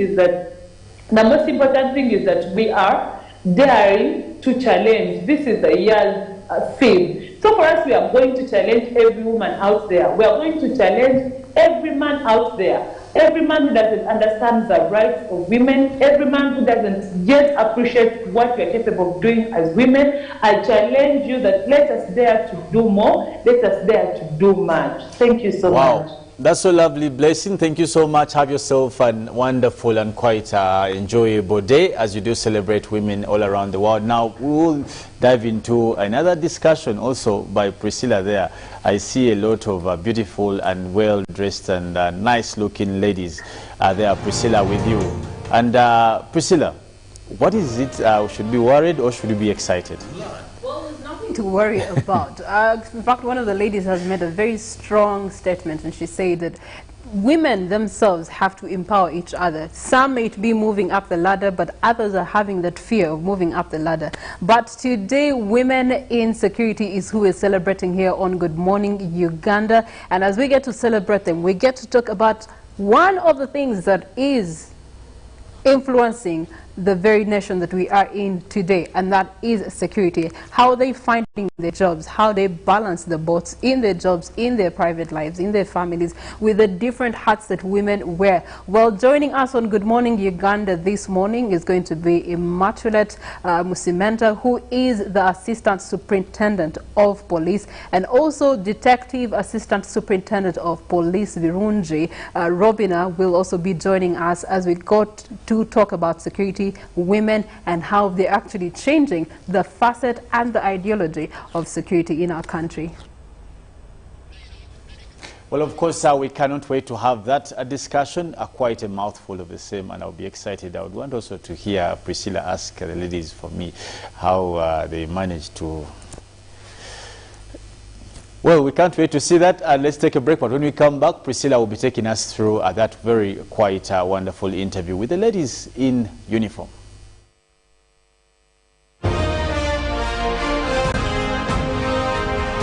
Live from UBC Studios in Kampala. This is Good Morning Uganda 2021. Pick of the day on UBC, brought to you by Tulantende ku program obulamu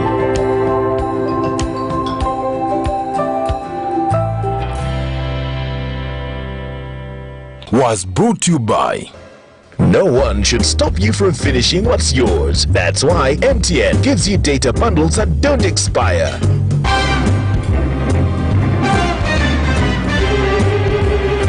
Load MTN Freedom bundles using My MTN app and enjoy the freedom to finish your data bundles. MTN. When you talk about our motherland Uganda, the pearl of Africa, you cannot fail to smile because of the smile that fills the faces of the citizens. Our nice good weather and nature that sustains us all, that enables us all to continue each in their own way because we are all different even according to each individual's work. But what joins us to become one person is the sweetness from the flavored drink Hallelujah Jingati drink and Hallelujah Tamarind drink. The flavor that quenches your thirst while at the same time treating and healing your body because it is 100% natural. Enjoy the drink that has got the tamarind juice in it. Made by Hallelujah Reflexology, Healthy Solutions and Nutritional Research Center Limited. Get yourself a bottle of Hallelujah from all shops around.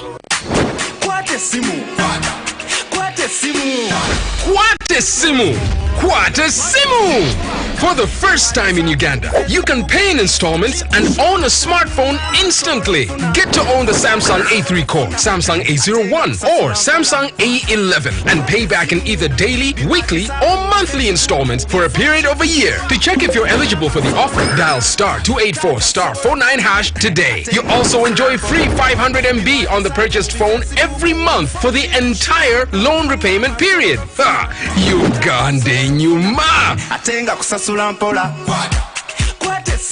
Airtel, the smartphone network, in proud partnership with MasterCard, Samsung and Asante Financial Services. It's no secret that ICT makes learning easy. The strides made in our field could not be possible without it.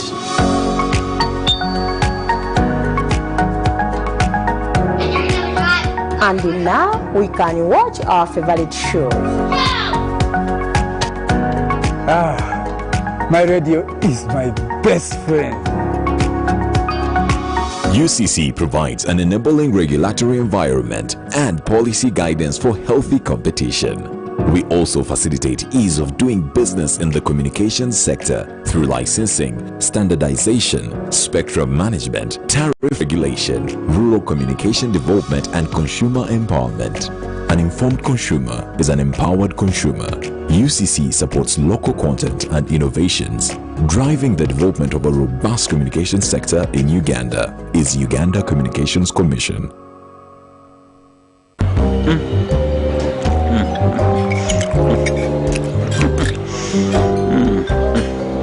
Wait.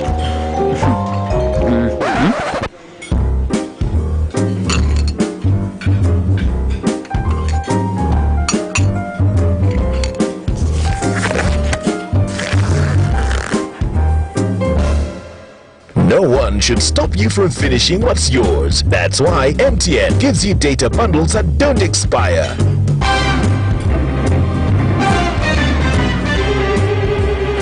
Load MTN Freedom bundles using My MTN app and enjoy the freedom to finish your data bundles. MTN.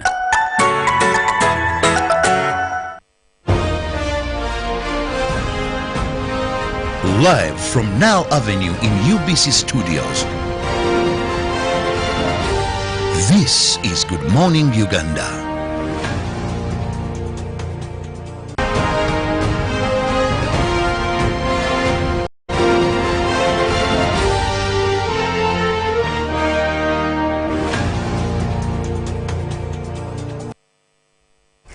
Good morning to you, Uganda, and good morning to you, women of Uganda. Happy Women's Day. The day has finally arrived, but don't worry, the entire month is for us to celebrate each other and kubonga in each other and say, well done, good and faithful woman of Uganda. And as we do that as a nation, we were reminded by Minister Judith Nabakova that in this year's theme, we are looking at building on women's strength into the future as far as COVID-19 world is concerned. And joining me this morning are women of strength, women of courage, women that are boundless and yet they have a lot of faith in them, and they have gone on to cause their spirits to be strong in the kind of field that they are in. Good Morning Uganda today celebrates women in uniform and women in security. My name is Priscilla Naloga, and joining me to celebrate these women is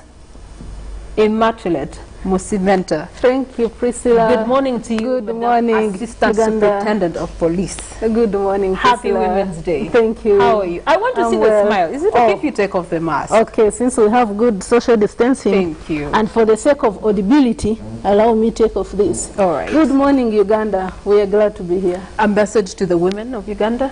I wish to encourage the women of Uganda that they can do anything they wish to do without any interference here and there, whether family, whether children or what. You can still go out there and do whatever you want to do, whether it's join security, whether do any other job, you can do it. Yes. We have done it and we are still doing it.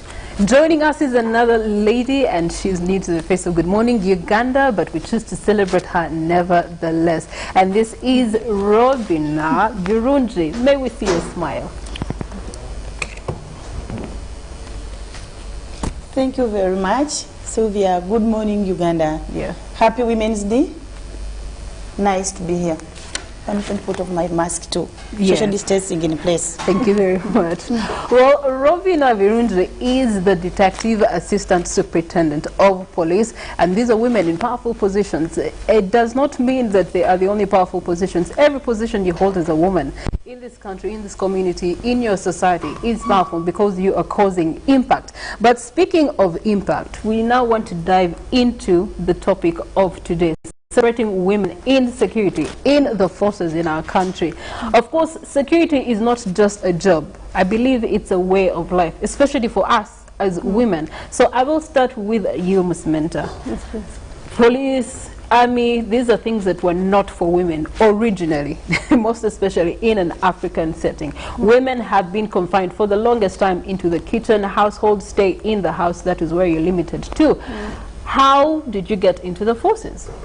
I joined police on the 5th of November 2010, and what made me join police was passion. I think I had passion for policing because I remember I was working at Makerere University as a junior lecturer, but whenever it would be a national function like Independence or Women's Day, I could not go to work. I could stay on my TV, watch officers marching, and then I could make parade in my house. Okay. I could be moving left, right, when I don't even know what I'm doing. So I think I had passion for uniform. At that time, I didn't know much about police, but I think I loved it as a job. Right. I loved the officers. So how did you then get into police? I saw an advert. I was reading papers. I had a job. So some people think that you join police when you have failed to get a job elsewhere. I was lecturing at Makerere University, and I had even been given a scholarship to go to Netherlands to do my master's in IT.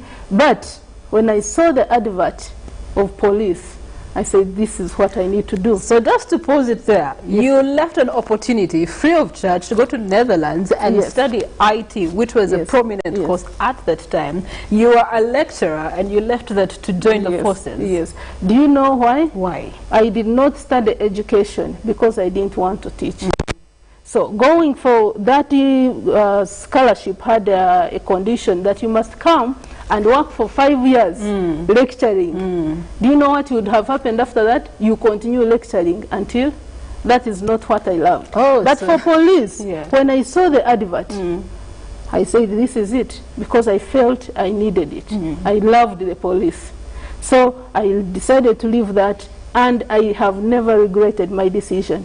I love policing. Wow. She said when I actually joined, when I actually finished the training, I realized that it gave me some kind of happiness. You know, the happiness you get when you go out there and help someone, even if you've done something very small for someone, if there is some inner feeling that you get that if you haven't helped, you cannot understand it.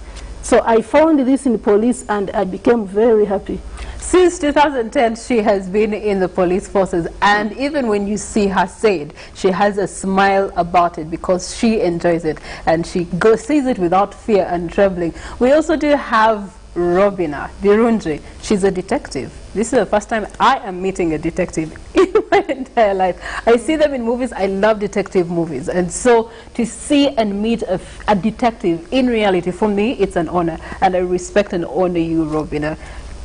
Now, let's talk about your genesis. How did you join the forces? Thank you so much. I joined by way of application. Government put an advert in the newspapers. I applied. As my colleague Ime has put it. I joined in November 2010 as a cadet officer. To date, I'm in police, and I don't regret. I'm just happy. I used to admire the way how police officers would look in uniform. The smartness, the turnout, that's the turnout. I'd really feel like, I wish. And whenever I see when colleagues are smart, I really feel like, oh, this is what I wanted. Yeah. It is true. But before you joined the forces, what inspired you or what prompted you? Sometimes it's an inspiration, sometimes it's an environment, sometimes it's circumstances that lead women into the jobs that they do. What was it for you that led you into the police forces? I used to look at other people, and they inspired me. The former PRO is now a minister, Honorable Minister, Judith Nabakoba. She's such an inspiring lady, and I believe many officers have joined the force by way of appreciating the way how she used to do her things in the force and today. All right. She's such an inspiring lady. Okay. Well, they have spoken of inspiration, and you both do agree that Honorable Judith Nabako has been an inspiration. Let's talk about the importance of inspiration. Women, so many things can crush us. I'm pretty sure, even when you both joined in 2010, it was not an easy journey. First of all, by mere fact that you were women amongst a male-dominated world, you had to work your way through the ranks with so much opposition, I do believe. So, how did inspiration help you along the journey 10 years down the road? I will start with you, Mosimen. When I looked at the senior officers, the lady officers who have made it to some level, to the levels of director, we have, for example, Madame Grace Akulo, Afande Grace Akulo, the director of CID. When I looked at her and I saw her lifestyle, I said, I can do it. If she can do it, she's married, she has children, she has everything. If she can do it and reach the highest rank in police, then I can do it. So inspiration helped me to keep pushing, however much challenges come in, I keep pushing until today, 10 years down the road. All right. Robin, how has inspiration shaped the journey that you're on today? It has done so in many ways. First and foremost, as we've just put it, that Honorable Judith Nabakova, she was always seen. Other female officers could not be accessed, but they were there. We didn't know them. For example, I, for one, my immediate boss is Madam Director CID. Afande was not known to us. unlike Honorable Judith Nabakova. Because of media, she was a PRO, she could speak and present the force.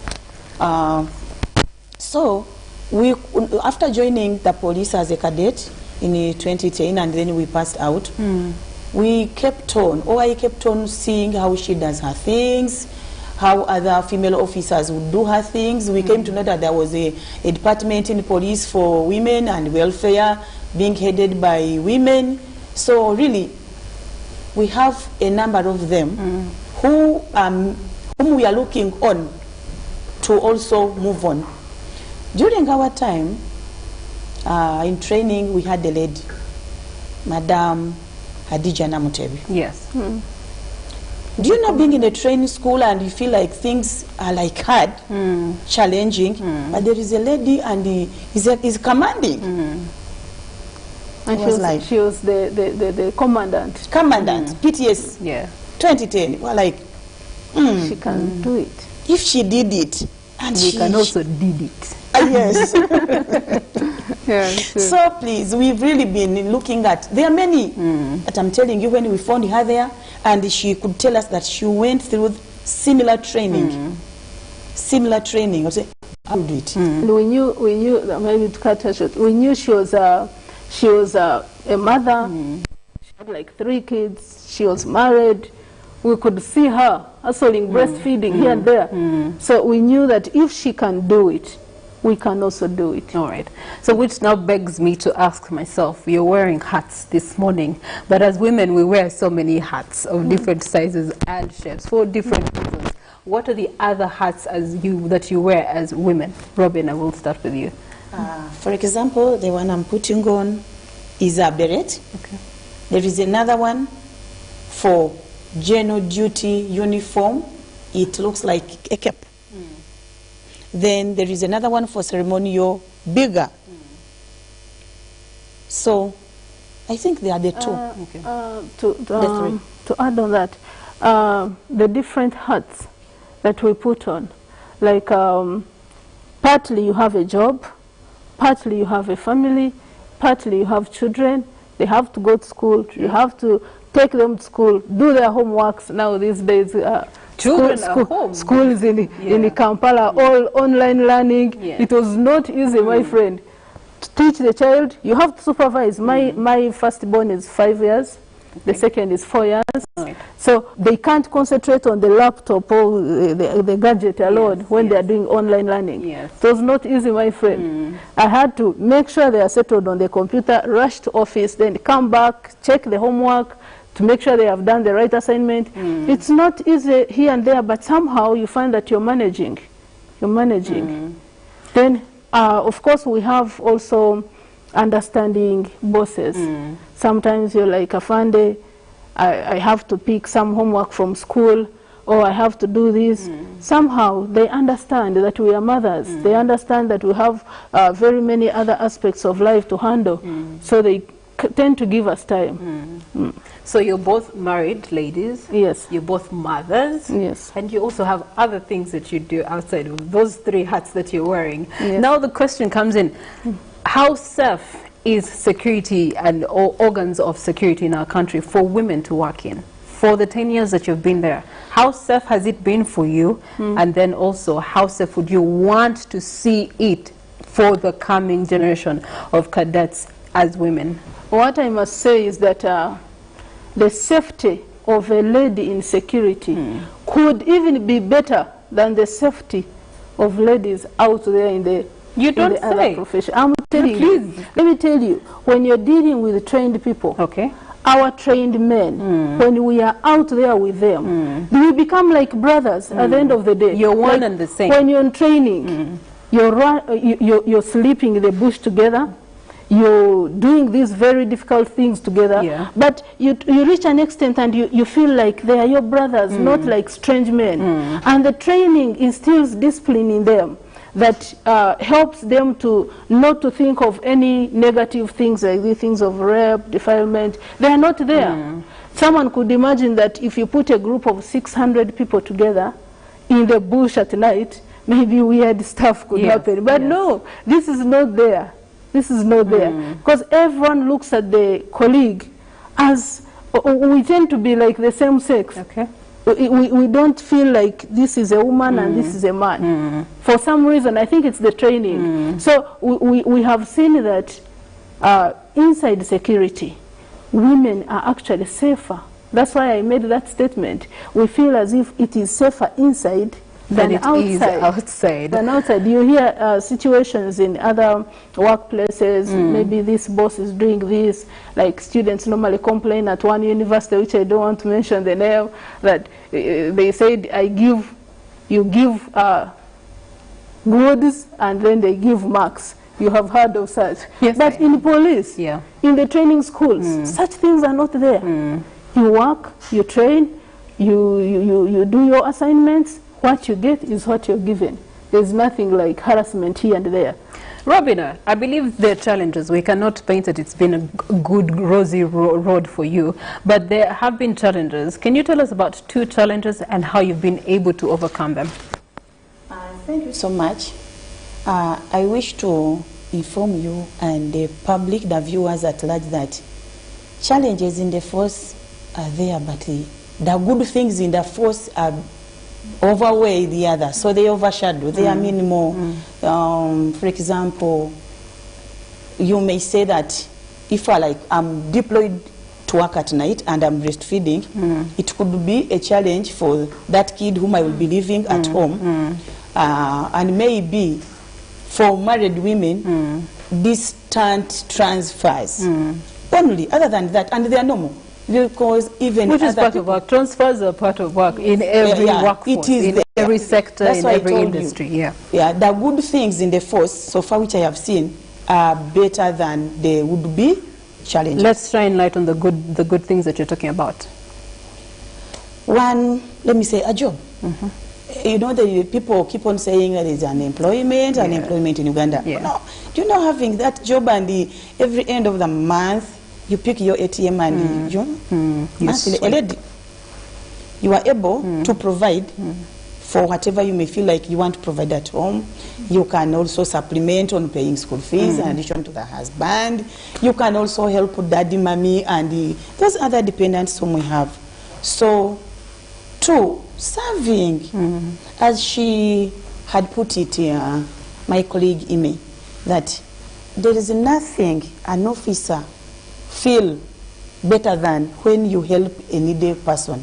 For example, we visit scenes. I'm a detective. You visit a crime scene. You find people like worried, they are crying, someone who has passed on.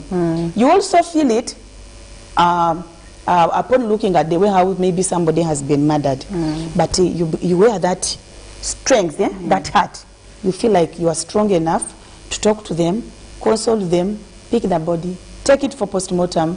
You see, you are there, your mother said, oh, this one was murdered in such a way.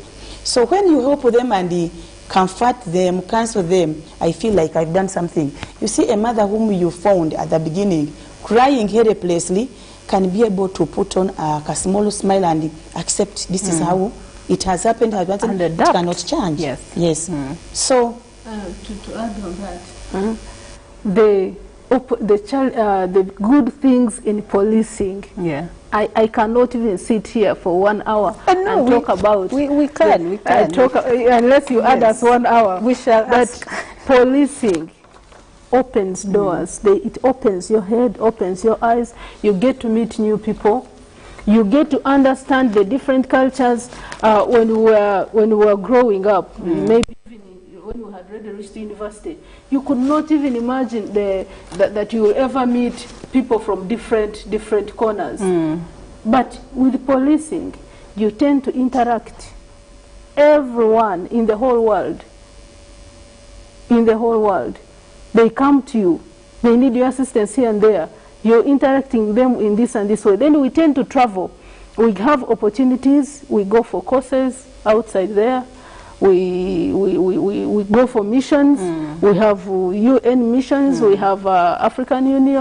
When we reach there in the missions, my friend, the interaction you get with people is amazing. Well, someone was asking, are women in police allowed to go for the missions, UN, AMISON, and the likes? Clearly, you've answered the question. The opportunity is equal to all. We really thank the police leadership that whatever opportunity that comes, the first question is, how many women are involved? That is always at the back of our leaders. If it is a UN mission, for example, they want to take people to Somalia, they want to take people to African Union. The first question is, how many women are we including?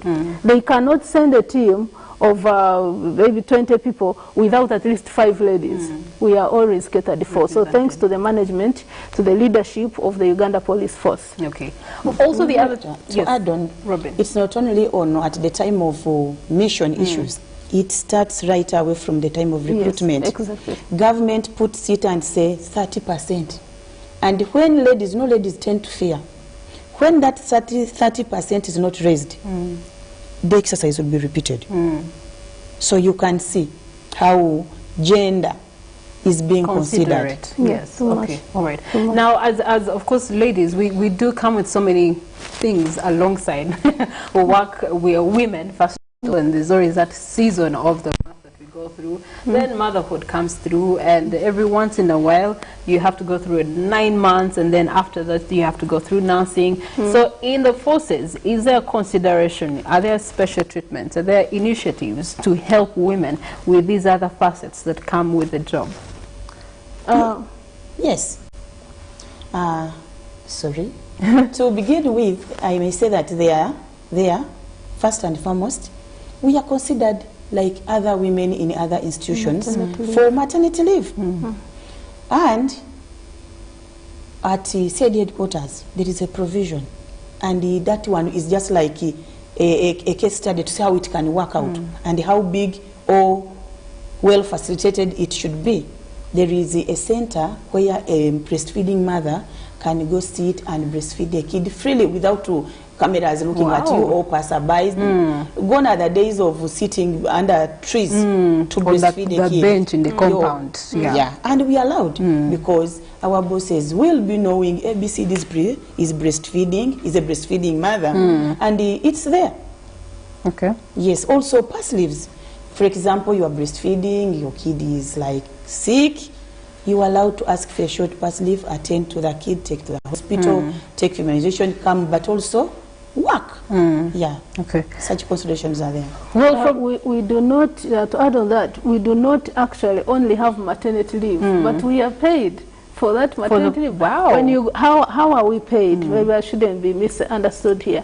When you go for delivering and you come back, you can bring the receipts of what you have spent and the hospital, and you're reimbursed. That's really very good. And maybe some police officers who are not aware about that, you can always process when you deliver. Bring your receipts, process, finance will pay you back what you have spent. All right. Celebrating women in security today on Good Morning Uganda agenda, as we are seated with Musimento Immaculate, who is the Assistant Superintendent of Police, as well as Robin Abirungi, who is a detective and Assistant Superintendent of Police. Surely from the conversations that they have shared, with the smiles on their faces, they really show you that it's enjoyable and it's fun and it's a good thing. In fact, security for them is a way of life. Now, that surely means that it comes with rewards. You're reaping something. Can you share with us some of the rewards and reapings that you've gotten out of the 10 years you've been in the forces? I'll start with you, Immaculate. When you talk of rewards, like she said, you first look at salary you get. True. And thanks to the government of Uganda, our salaries, the scientists, was increased. And I believe in the future, even for the others who are not scientists, their salaries will maybe be increased in the future. So we get good salaries. We get, of course, we don't even think about clothes. You have a cloth to put on. It gets old, they give you more and more, the shoes. So we are better off than people who are out there who go to look for clothes here and there. Then we get missions, like I said. You can go for a mission and come and finish all your problems. You construct your houses, you do whatever you want. We also get a chance to study, we go for courses. We go for many courses, and there is also sponsorship. Police also sponsors people here within the universities here. We have courses at LDC, the Law Development Center, Human Rights, the diplomas in law. Like she's now doing a diploma in she's done with the diploma in law. So we have very many chances, very many opportunities that the force has given us. As ladies, it is even more. We are really considered.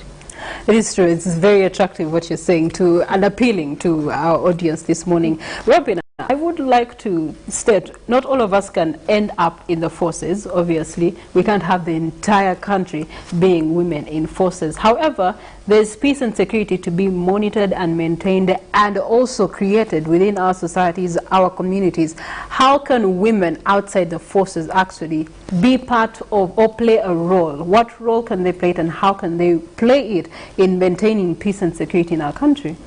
Thank you so much, Rita.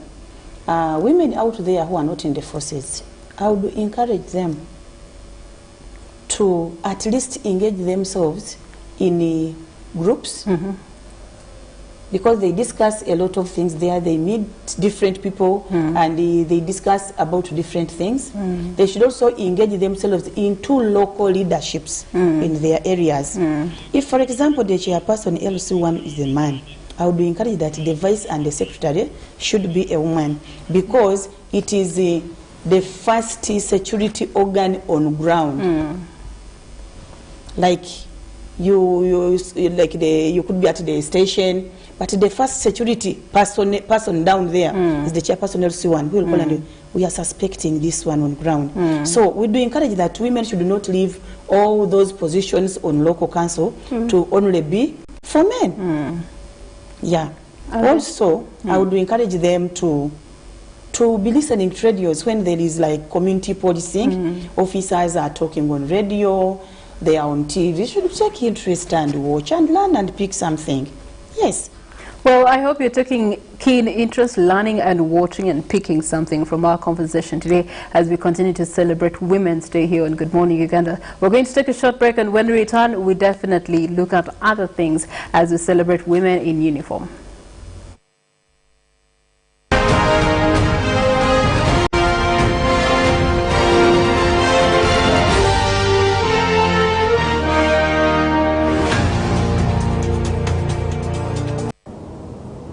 The day the world stopped was the day we found where to go.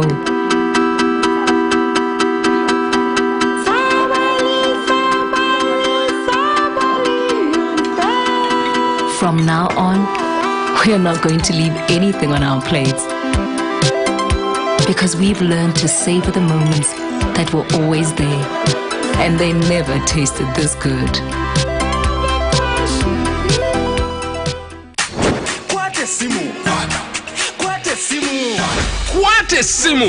Quatesimu!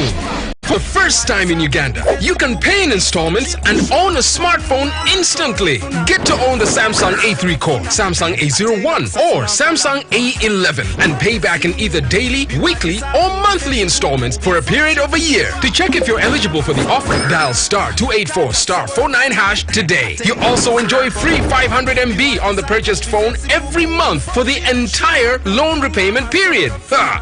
Uganda nyuma! Airtel, the smartphone network, in proud partnership with MasterCard, Samsung and Asante Financial Services. When you talk about our motherland Uganda, the Pearl of Africa, you cannot fail to smile because of the smile that fills the faces of the citizens. Our nice good weather and nature that sustains us all, that enables us all to continue each in their own way, because we are all different even according to each individual's work. But what joins us to become one person is the sweetness from the flavored drink Alleluia Jingati drink and Alleluia Tamarind drink. The flavor that quenches your thirst while at the same time treating and healing your body, because it is 100% natural. Enjoy the drink that has got the tamarind juice in it. Made by Alleluia Reflexology, Healthy Solutions and Nutritional Research Center Limited. Get yourself a bottle of Alleluia from all shops around. Stay connected to the largest 4G network in Uganda, anytime, anywhere, using the Airtel 4G Pocket MiFi, available at only 123,000 Uganda shillings. This comes with 15 GB free, valid for a month. You can connect up to 10 users at a go and still enjoy a shared yet unmatched internet experience. Dial *175*9# to activate free 15 GB. Visit the nearest Airtel shop to get one today. Airtel, the smartphone network. Airtel is regulated by the Uganda Communications Commission. Live from Now Avenue in UBC Studios. This is Good Morning Uganda.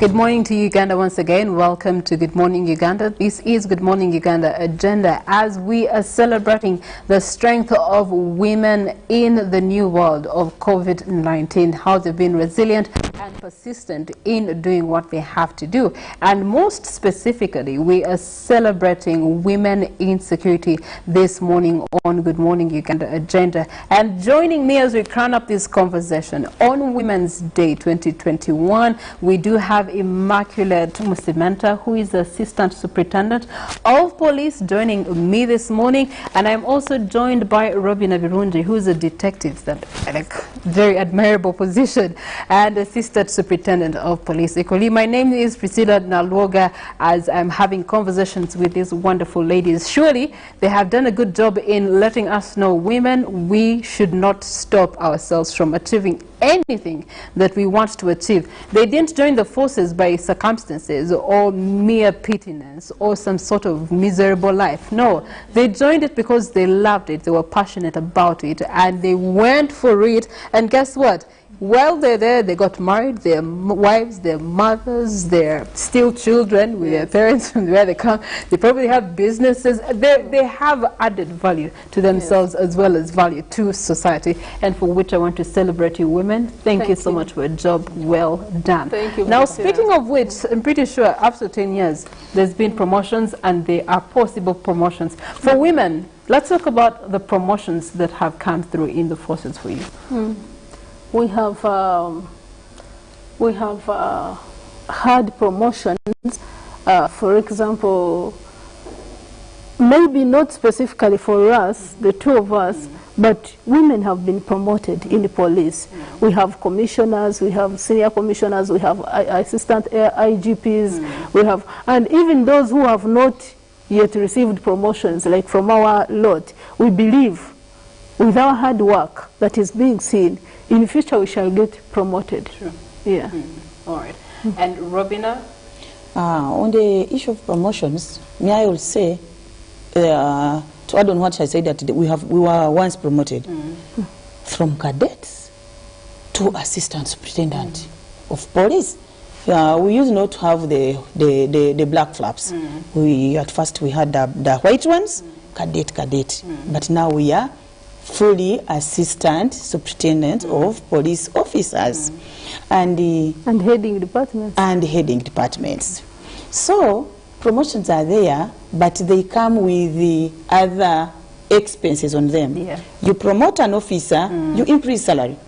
So the more promotions, the more demand for more money from government, which may not be there at a time because there are so many other activities that government have to look on.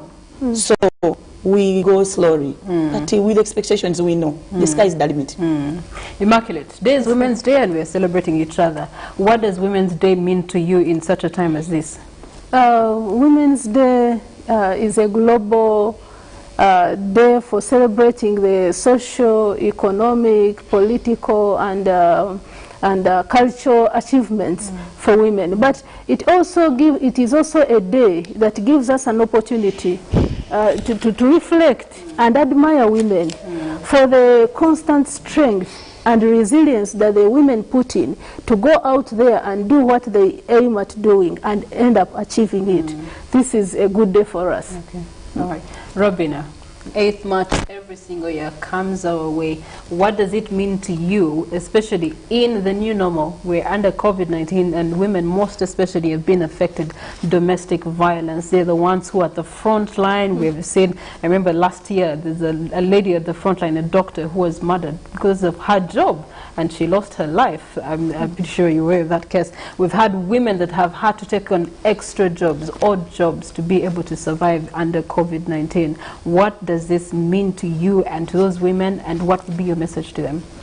Thank you very much. I wish to inform women out there that we should never give up, despite the COVID, because we do not know when it will go. And the way how it came, it did not give a notice. So we have to live with it in everything. We should continue with our jobs and work. We should protect ourselves, follow the SOPs, and we should encourage other women out there not to undermine jobs. If, let's say, someone was employed by a certain company and they reduced on the number of workers because of the economy, let that person not sit down. Go to any market around there and pay for a stall. And you can sell other things. You don't sit, because we are a lot of things are being expected out of us as women, because we have to put something on table, not to necessarily waiting for the husbands or to be beggars. So we should accept the COVID-19 the way it came in, but also look for other ways around too. We should not have one job. If someone is employed, for example, in the forces, like I am, or is a teacher, can you also do something small at home? Dig. Plant some coffee, there are some opportunities some people tend to ignore, or they lack how to access them. There is a wealth creation. There is a lot of rearing that favor all the religions. There is money, finances, which are being given to some microfinance banks, which are around the whole country, I'm sure. But it needs people who are formed up in groups. There is a government program called WEP, Uganda Women Empowerment Program. The women could tap into that program. It helps rural women. Yeah. Okay. For police, we have the Exodus Circle. Women in police can get loans. Then they go and do, maybe, like she said, rear chicken, do other small projects, get into agriculture, grow some crops, onions, tomatoes, and you earn something which will add on your salary, so that you don't get overstretched. All right. 2 last questions for each one of you. How are you celebrating today? And also, on this journey, we always must have a vision, something we want to arrive at. As women in police, what is your desired end journey in this industry or this field of security? The desired end journey. We have to keep training and training and training, so that promotions come, and we end up looking at many women becoming assistant IGPs, that the highest rank in police. So we have to keep working on our brains, doing the courses, and then we reach there. And then for today's celebrations, from here we are going to join other ladies and we shall celebrate. Yeah, I'm coming along. I booked to come along. Thank you so much. I wish to encourage women out there to remain strong. As I had just put it, not to give up. We should fight for our rights, but exercise our rights within the limits of the law. We should continue with our motherly love and care for our families, and also our neighbors, the community we stay in. There is a lot always expected out of a woman. We should try to bring out that image that each one expects to find in a woman. We should encourage others. If you know you are doing a certain activity, let me give this a simple one of like rearing poultry, chicken. Get a neighbor and introduce sell the same idea to such a woman. We want to look at women who are earning something. This is when we shall be respected more time and again. And we should give the needy. If you have give the needy, we are mothers, and we should love our country. Maybe to give my conclusive remarks, I really wish to thank the government of Uganda under the able leadership of His Excellency Yoweri Kaguta Museveni for involving women, for first of all giving education to the girl child. A long time ago, women used not to go to school, but today we are looking at a population of women who are educated. If we were not educated, for example, we wouldn't be where we are today. So we thank the government of Uganda under the able leadership of His Excellency Yoweri Museveni for involving us in the education and giving us key positions. We have ministers in the governments, we have parliament, the speaker is a lady, we have so many other positions of leadership that women are heading. So we really thank this government. Okay. Robin, lastly, you've talked about encouragement. There's a lady out there who has been encouraged to resurrect her dream to join the forces. How can she join the forces? Thank you very much. I encourage ladies out there to first attain the relevant education up to a certain level. Recently, that is last year, there was recruitment in the force, and at least with a minimum of senior 4. So ladies, please out there, or girls, first attain a certain level of education. Forces are for those who have managed to endure and study. Don't accept to be lied around by, I know, boys are always there, failing our girls. Please, those small gifts that they are giving are not free gifts.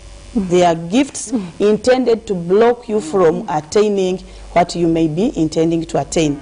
Then opportunities are always open. Because if they recruited some 20 years back, we expect those ones before the 20 years are about to retire. People are retiring. So we need others to come in. And you will not reach where you want to be, or for example, in the forces, at that level, for example, of a police constable, or an IP or a cadet, when you have not attained any formal education. Please, girls, insist, attain the education. Well, at the end of the day, we need to have faith in ourselves and our capacities. These ladies have shown you their capacities. Now, you do also are sitting on a capacity. You're sitting on something that you've been desiring to do for such a long time. They've encouraged you to actually be strong, rise up, and do it. Together, we can. And as we celebrate Women's Day, we're just reminding each other of the strength that is in me, the strength that is in Musimenta, Immaculate, the strength that is in Robin Avirunji, the strength that is in all of us as women, as we forge our way into the future under the new world of COVID-19. Good morning to you, Uganda. We leave you in the caring hands of sports, courtesy of Ruben Pima Chibirango, who will take you all the way. And then Good Morning Uganda Extra with Jagenda Semakola will be here after at 9 o'clock.